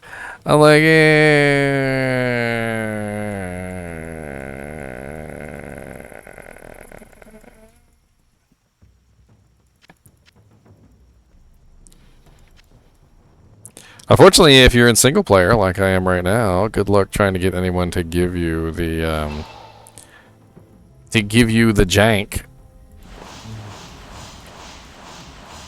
Can't get anyone to give you the waypoint if you're in single player mode.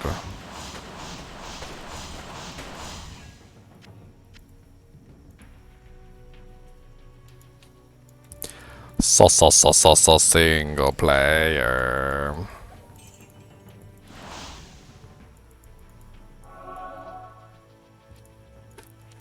Make level 30 and skip to Act 3. Skip Act 3. Well, level 30 is you guys are so demanding. I can't do anything quick enough for you guys. I can't level up fast enough for you. Hey Nick,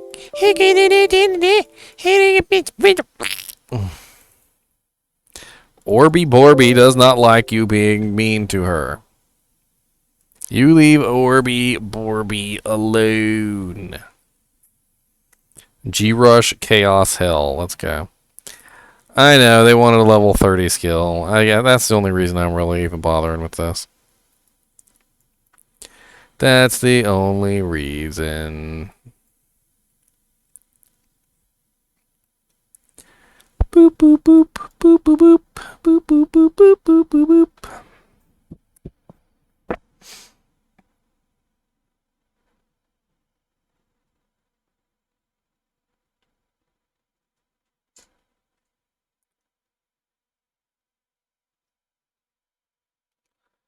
Blink 72.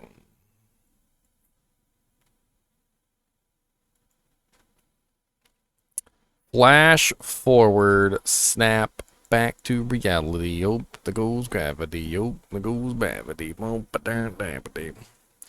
Oh, the beat goes on.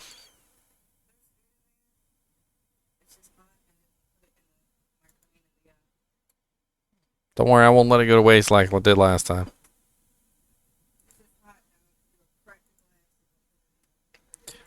Crack the glass. Quests. Act 3. Long finished. Batch. Waypoints.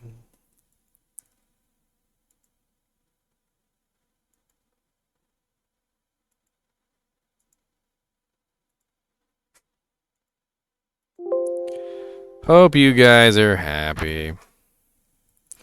Orby Borby is level 30 now.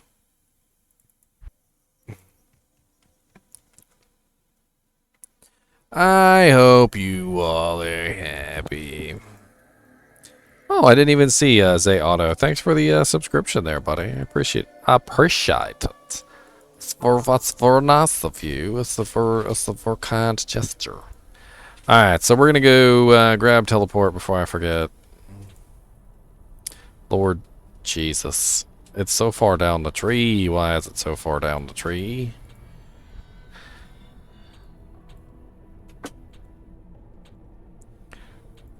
Oh, look at that. We've just barely got our frozen orb and our silliness here. So let's go ahead and grab our frozen orb.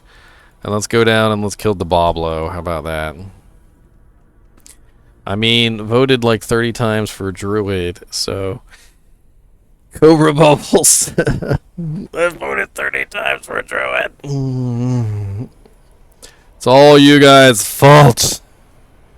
You guys knew I wanted Druid! But you never let me have it!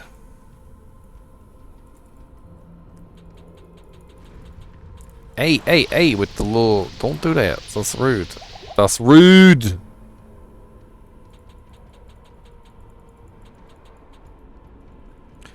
Rude.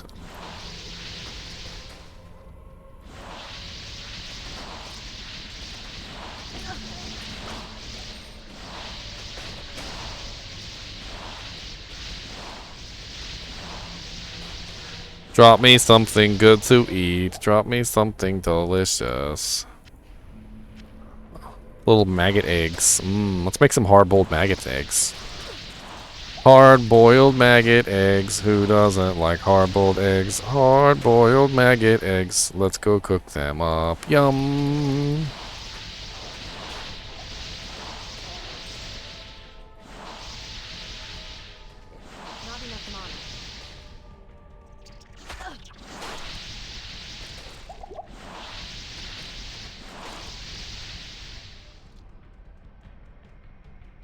What are we going to do tomorrow? Well, that is a question.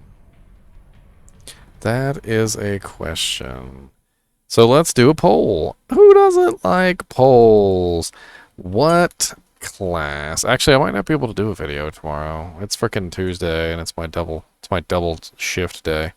But we'll be voting on the next day of, no matter what it is. So what class for the next video, and you guys can vote on it. So we've got Druid, we've got Amazon, and we've got Barbarian. Those are the only 3 left, I believe, right? There you go. Amazon, Druid, and Barbarian.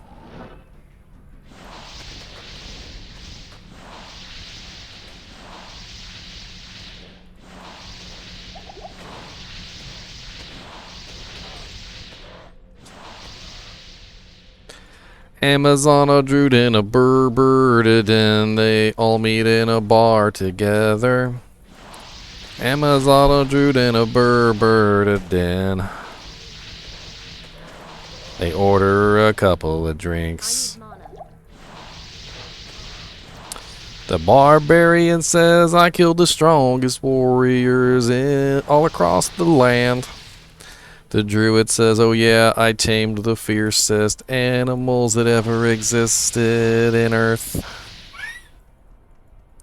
The Amazon brags about her dodging skills and said she once even dodged a meteor. And the druid and the barbarian laugh at her and toss her out of the bar because that's weird.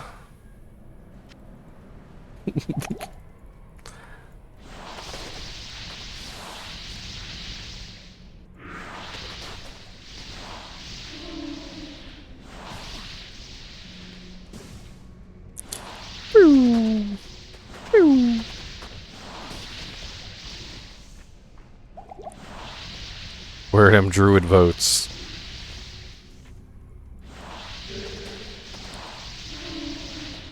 What's up, Sakage? Making fun of my singing voice. I see.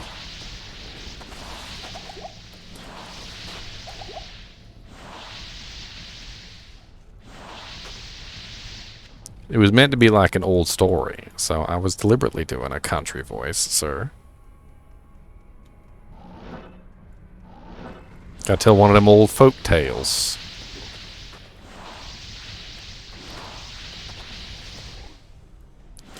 A tortured animal. Not enough mana.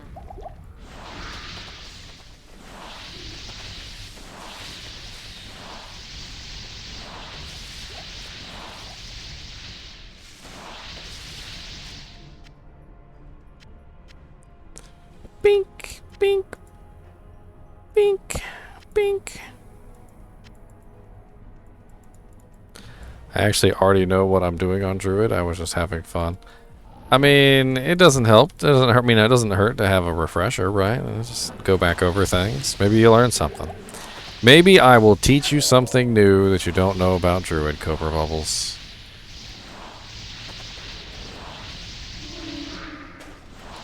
Like how the Druid secretly has a pet parrot. I'm kidding, of course. I just made that up. But you never know. There could be something. I might have some little tidbit of knowledge. A tidbit. An allogial scrap, as it were.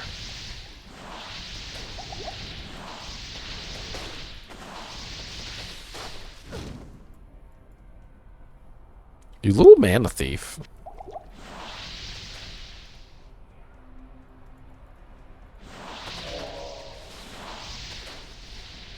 Stop knitting your sweaters and throwing them at me.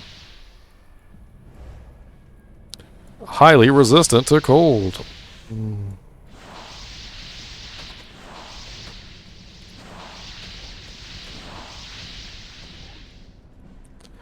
What's up, Lord Day? Cease movement. I need mana.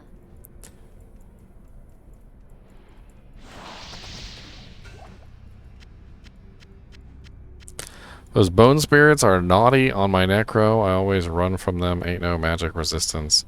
Is there? No, not really. No. Nope, nope, nope, nope. Not a lot of magic resistance to be had. Greetings. Bink, bink, bink.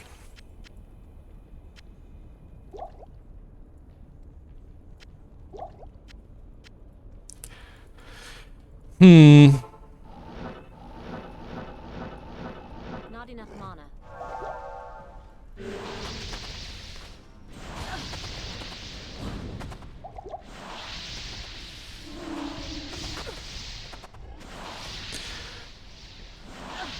So Oblivion Knights are actually immune to cold in Hell difficulty, and that's why they tend to take almost no damage, even in normal difficulty. They have very high cold resistance, even in normal difficulty.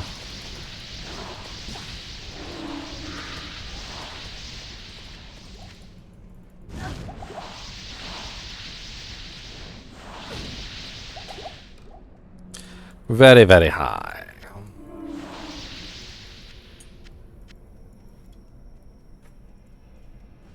Get your little bone spirits away from me, sir.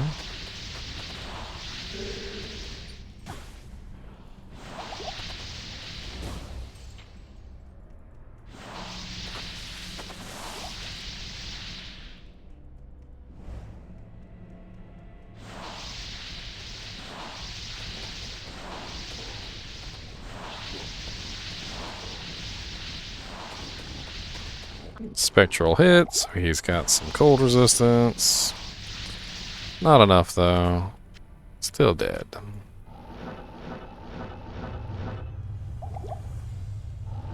Not even death can save you from me. Let's see if I can do this without dying.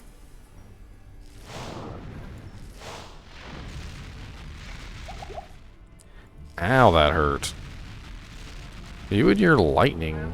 I'll just do this then. Who needs static? Not me. Your little lightning nova.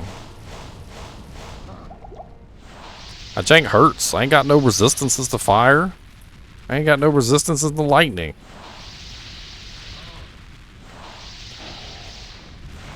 I ain't got no resistances to nothing, sir. Oh, stupid jade figurine, and go on with your life.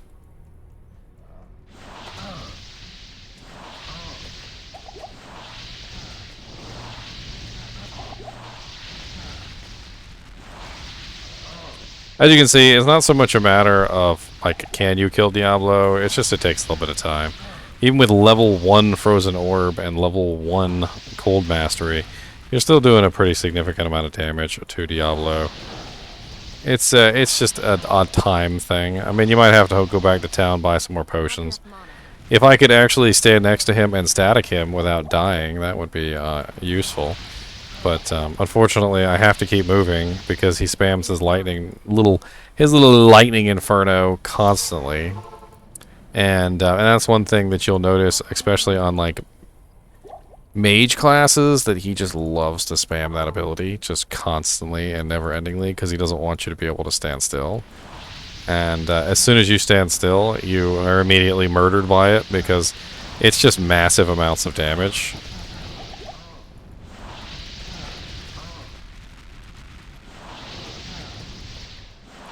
Of course, I didn't buy any health potions because who needs health potions? I need mana potions. That's what I'm worried about. Yeah, give me that crap. What'd you give me? A heavy belt? A heavy belt of poopy? 24% faster hit recovery. Never mind. Thank you, Diablo. Ooh la la. I'll take a 24%. And a poleaxe? Lifesteal on my poleaxe? No. Poopies.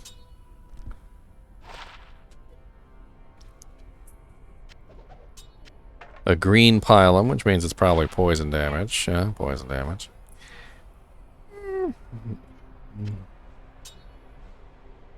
Time for a Soge. Good luck with that. Diablo, die. Alright, so moving on to Act 3. Or Act 5, sorry. Act 5 is one of the more poopy acts. It kind of is.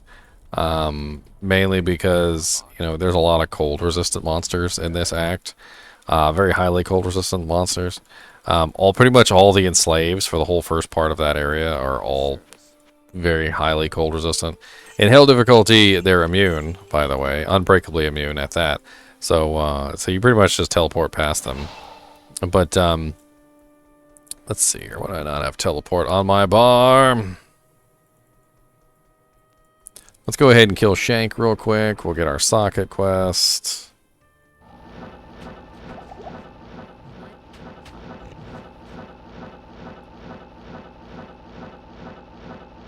I need mana. Let me teleport. Oh wow, Barbarian won the vote. Okay, let me kill Doc Farron real quick.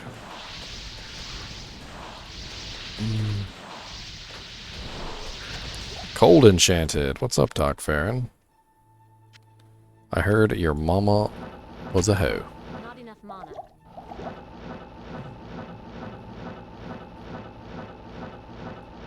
Not enough mana.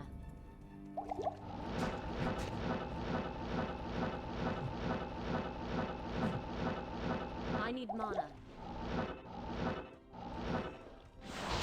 And there's our buddy old pal.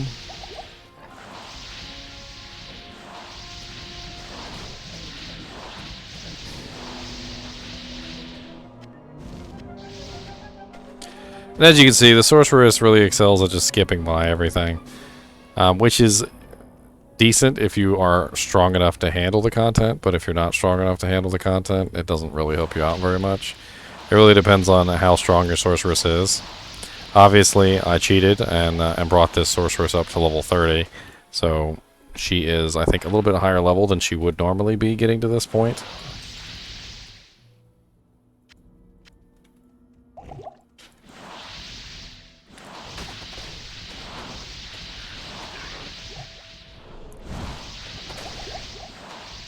Well, Barbarian is my worst class, so I hope I do it justice. Obviously, I'm going to do one of every single class, no matter what. But man, it would be nice if I actually knew like some of the more fine mechanics with Barbarian. I'm gonna have to do a little bit of research before this video. The whirlwind mechanics in particular are a little difficult because they're very much like the Druids mechanics, where like they're specific to like the weapon, and then like the offhand weapon doesn't affect it, and then like attack speed, it only works on like the main hand weapon, and like there's certain stats that don't work on offhand weapons. And I remember vaguely like looking it up at one point because I was building a nice dual wield barbarian, but they had actually kind of like that information kind of leaked out of my brain like so much horrible soup. Leaky brain. Who doesn't like leaky brains? Leaky brains. Not enough mana. Did I completely miss it? I think I might have completely missed it. It was right up here, wasn't it? Yeah, it's right up here. Blah, blah, blah, blah. I missed it. There you are, Iback the Unleashed. What's up, super unique buddy? 3-socket cedar bow.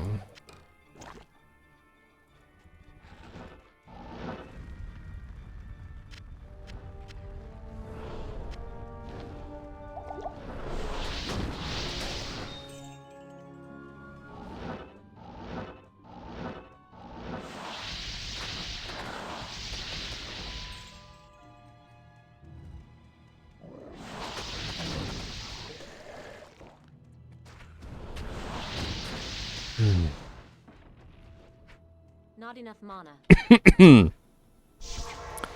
Never enough mana. Mala, do you have some of them high grade potions? Some of them fresh potions? I need like the freshest you got. Like the real fresh ones. Freshest of fresh. So that's who won, is Barbarian. Man, Barbarian is an interesting choice, you guys. I didn't expect Barbarian to win the poll. Man, Druid's gonna end up last. So I guess we need to vote on what you want the Barbarian to be tomorrow. So I'll do a couple options, I guess. And I guess you guys can just choose. So Barbarian. Whirlwind Barb. Frenzy Barb. We could also do a an item find Barb. You know what? I'm gonna put that in there because it's funny. And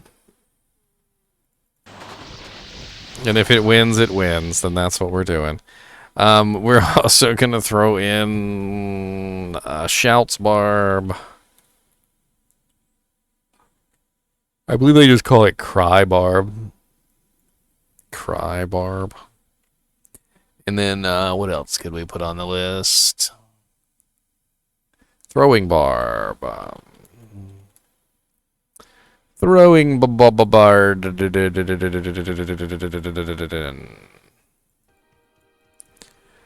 Item find Barbarian. I mean, if you want to sound like a porno, like just,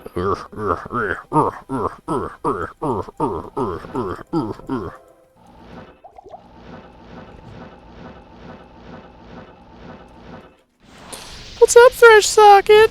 I heard you got a thresh in your socket.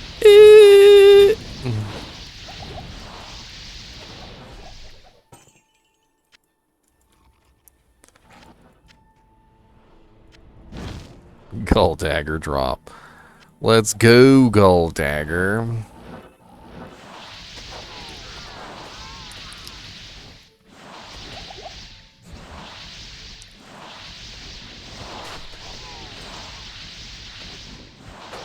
Everything's resistant to cold in the crystalline passage. It really sucks for cold sorcerers, 'cause they can't really do the damage they need. And when you get the hell difficulty, the cold monsters laugh at you. They look at you like you're kinda stupid, 'cause you're using cold abilities in an ice cave. And it makes you feel kinda dumb, 'cause you got those cold abilities in a place where you really don't need them. And you don't get nothing else to build, 'cause you suck and you're a cold sorceress. And Frozenstein the monster kills you in a pile of your own piss. And it really sucks, but you try your best and you come back and kill him anyway. Ah, yes, an amazing song. I know you guys love that song.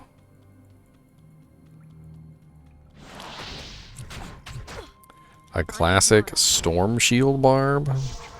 Ow, my worst enemy. How may I be of help? My worst enemy.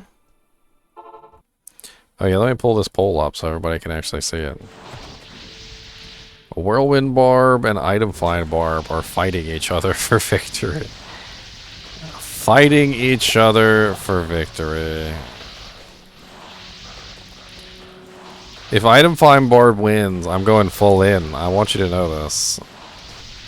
We're not skipping X. I'm going full in. We are going to just grunt our way to victory. I hope you guys know this.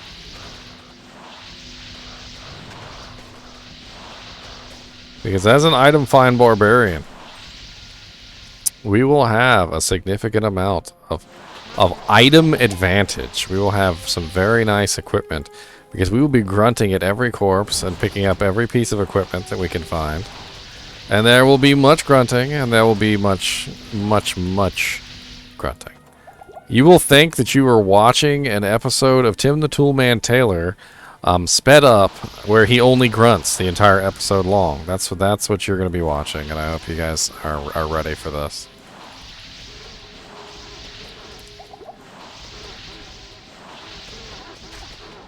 Oh,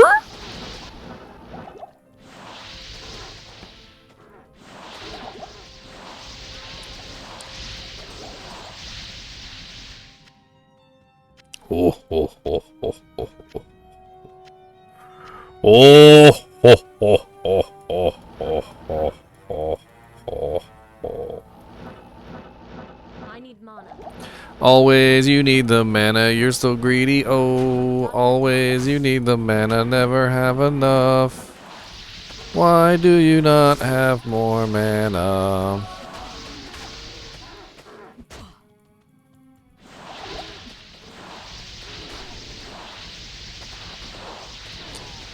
I always remember the Merlin TV show. There was like a little mini series, and Merlin at the end of the show, he's like 9,000 years old, and apparently he hid his wife away in like a cavern, and like the time was slowed there, but apparently she was still alive when he got back, but she was all old too, and she's like, you're here, but we don't have any time left. We're both old and we can't enjoy ourselves.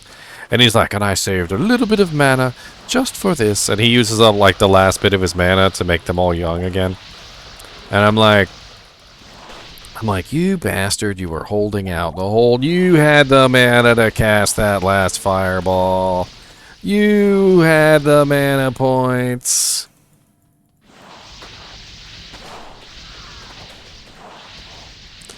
He's like, look, I'm out of mana potions. I haven't sold a mana potion in like 10,000 years. It's like, I'm doing the best I possibly can. Alright, I got a limited mana pool.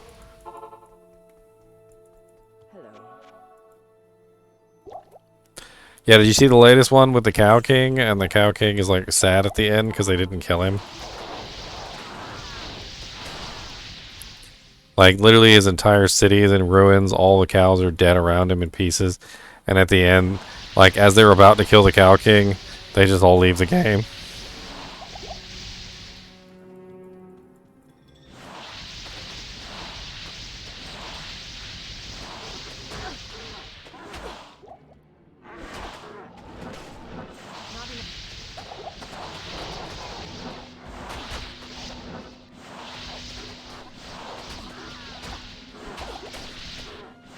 You say you're a little faster at recovery, Jenks? Like, off me! Where you at, Stein of the Frozen?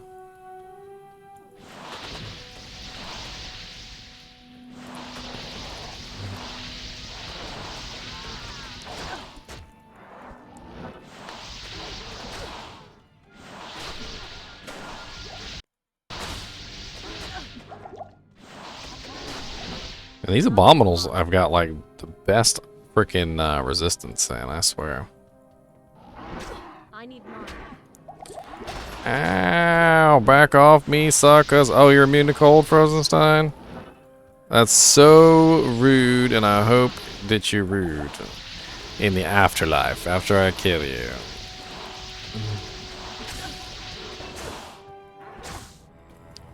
Ow, Frozenstein.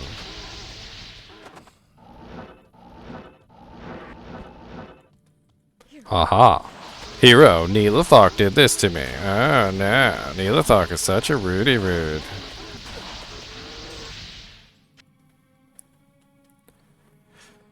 The scam Shaco. That's right. Put that little topaz Shaco up there. I mean, P Emerald Shaco. My bad. Let's go, Anya, before Frozenstein comes back. Alright, he's immune to cold. I can't handle it. Thank you. Good afternoon. Yes, give me my scroll of resistances. My scroll of resistances.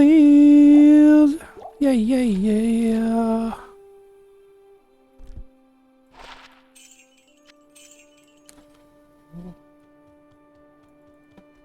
The resistant scrolls.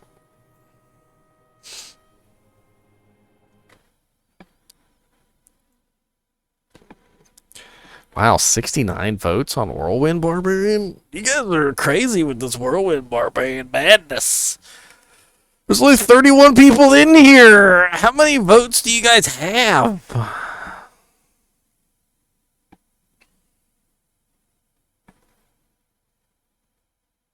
I'm going to vote for Itemified Barbarian. How about that? I'm going to put my one vote to use. My one vote. Sakage saved turds just for this. How can 100 bits be equal to 100 turds? You know, I'm not 100% sure on that. Secretly use your turds. It is allowed. That's right. Secretly use your turds. Even though it literally will say, like, that you use your turds at the end. It'll be like, and this person contributed this amount of turds. And you're like, oh, okay, well.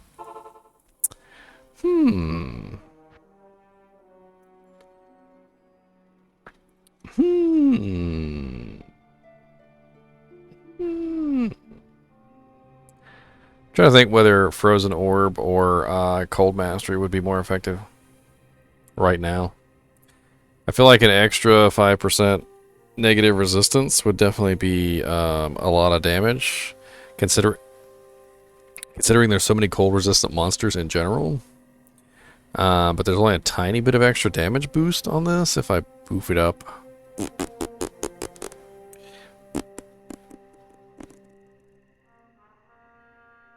feel like one more point in Cold Mastery is probably a little bit better than one more point in Frozen Orb right now. Whirlwind Barbarian is the winner. The Barbarian of the Whirlwind. Item Find Barbarian was at 52. Just couldn't quite make it. And Freezy Barb, I actually meant to type Frenzy. I don't know why I typed Freezy. I got 10 votes. Only one vote for the poor Cry Barb and no votes for the poor throwing barb. And Militant contributed 6,600. You're not even talking in chat, Militant. We got lurked. You got lurked. Lurked.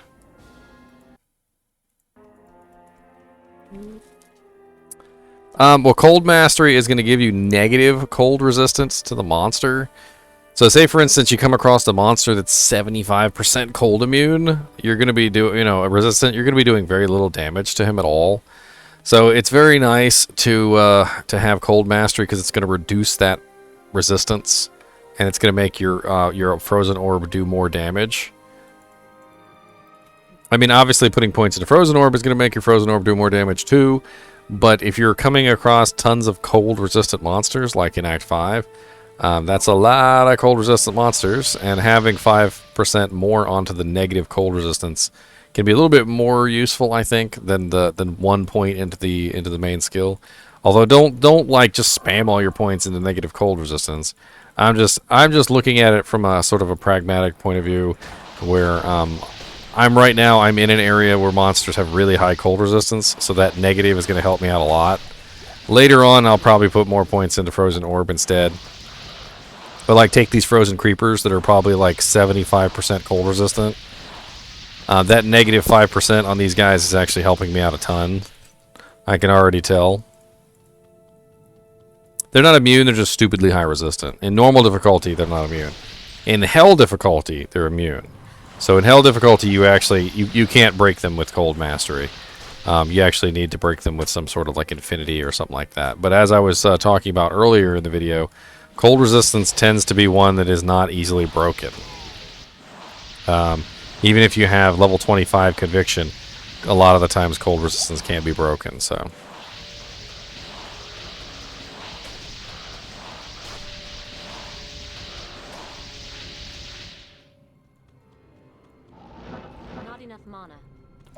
What's up, punks?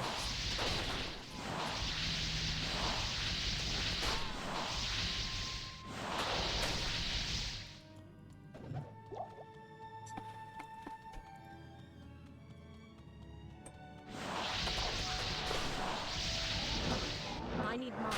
No! See that beautiful frozen Frost Nova came to my rescue there. To the rescue! Glacial Trail. I always love these little evil urns. I love clicking on the evil urns. If you don't click on the evil urns, we can't be friends. I'm sorry. We can't be friends. That's a really hard question, Sakage. Why you ask me such hard questions? I like all the classes almost equally. It would be easier for me to tell you which ones I don't like the most, as opposed to which ones I are my favorites. Like I think Barbarian's my worst class, like bar none. So we're gonna have fun on the next video with Barbarian being my worst class.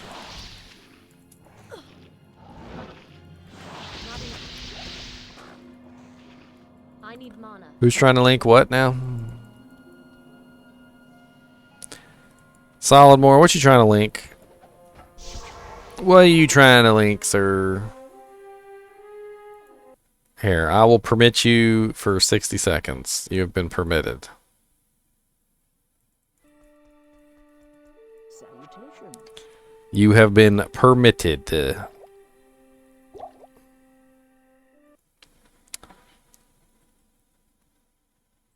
So you got yourself an i5 11600 KF 3.9 gigahertz 6-core processor.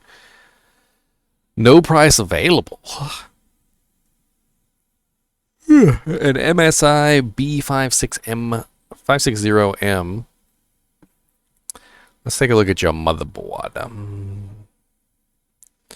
Let's take a look at your motherboard. It's got a decent little heatsink in a couple places. Not bad. You're looking at one PCI Express slot, 16X. You got two 2x PCI Express slots, which can be used for like Wi-Fi cards and stuff like that.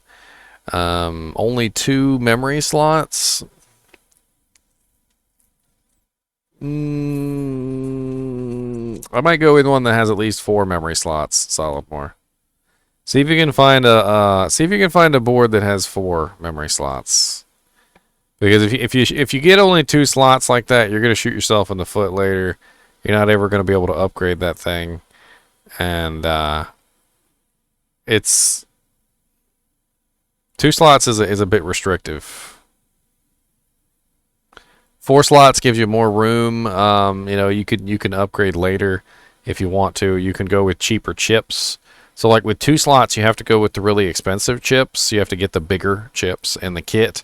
So like for instance, if I wanted 16 gigabyte, I'd have to go with 2 8 gigabyte chips. But with 4 slots, you can do what is it? Quad channel memory. And quad channel memory is going to be faster than dual channel memory, and so you could go with 4 gigabyte chips as opposed to 2 8 gigabyte chips, and it might actually be cheaper. And that's a tiny feature upgrade on the board. It shouldn't cost you too much for the motherboard to get one with 4 slots instead of 2. I can't really tell how many SATA ports there are. Was it 4? That's not bad. Does it have an NVMe slot? It has 1 NVMe slot, so that's not bad. I think that's an NVMe slot anyway.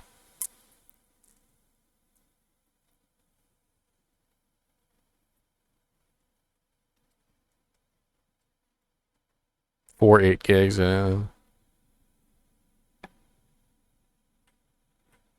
DDR4 boost. Well, that is definitely a bare bones motherboard, solid bore. That is about as bare bones as they get. One PCI Express slot, 2 DDR slots, nothing fancy going on there whatsoever. Yeah. I don't think you got many upgrade options later on either. So, I guess you took what I said to heart, huh? You really searched for one that had the bare minimum on it.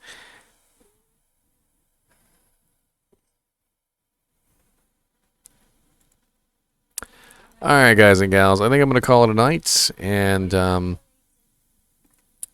got to get up early tonight, so double shift. We will be picking this up at Barbarian, and we'll be Whirlwind Barbarian next time we get a chance. Let's end this with a raid. Let's raid somebody. That's I want to make sure I end my my janks with raids from now on. I think that's going to be fun. So let me see if I can find a person. Let me see if I can find a person. And none of my friends are currently online, and that's what they get. So we are going to search for some Diablo 2 streamers. Let's see if we have somebody we can raid. The Raidy Raiders.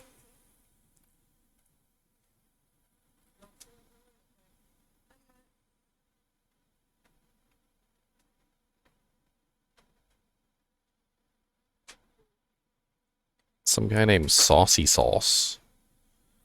Glow sticks. Me and Cow King, we got a thing. 700 hours rune sword. Well, this is the day of the Sorceress, and we have somebody here who's running Sorceress runs on his Magic Find Sorceress, and he has 0 viewers. Absolutely 0. So we're gonna crash his party here. That sounds good to me. What is his name? Is his name really 700 hours? His name is really 700 hours. Okay. All right, here we go. /raid 700 hours.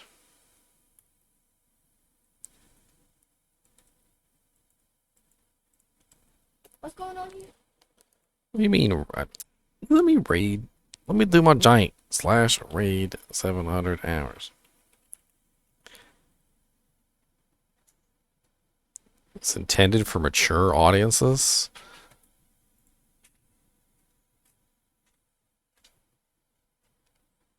Alright, you guys and gals ready? How many people we got? We got 32. We only got 23 on the raid.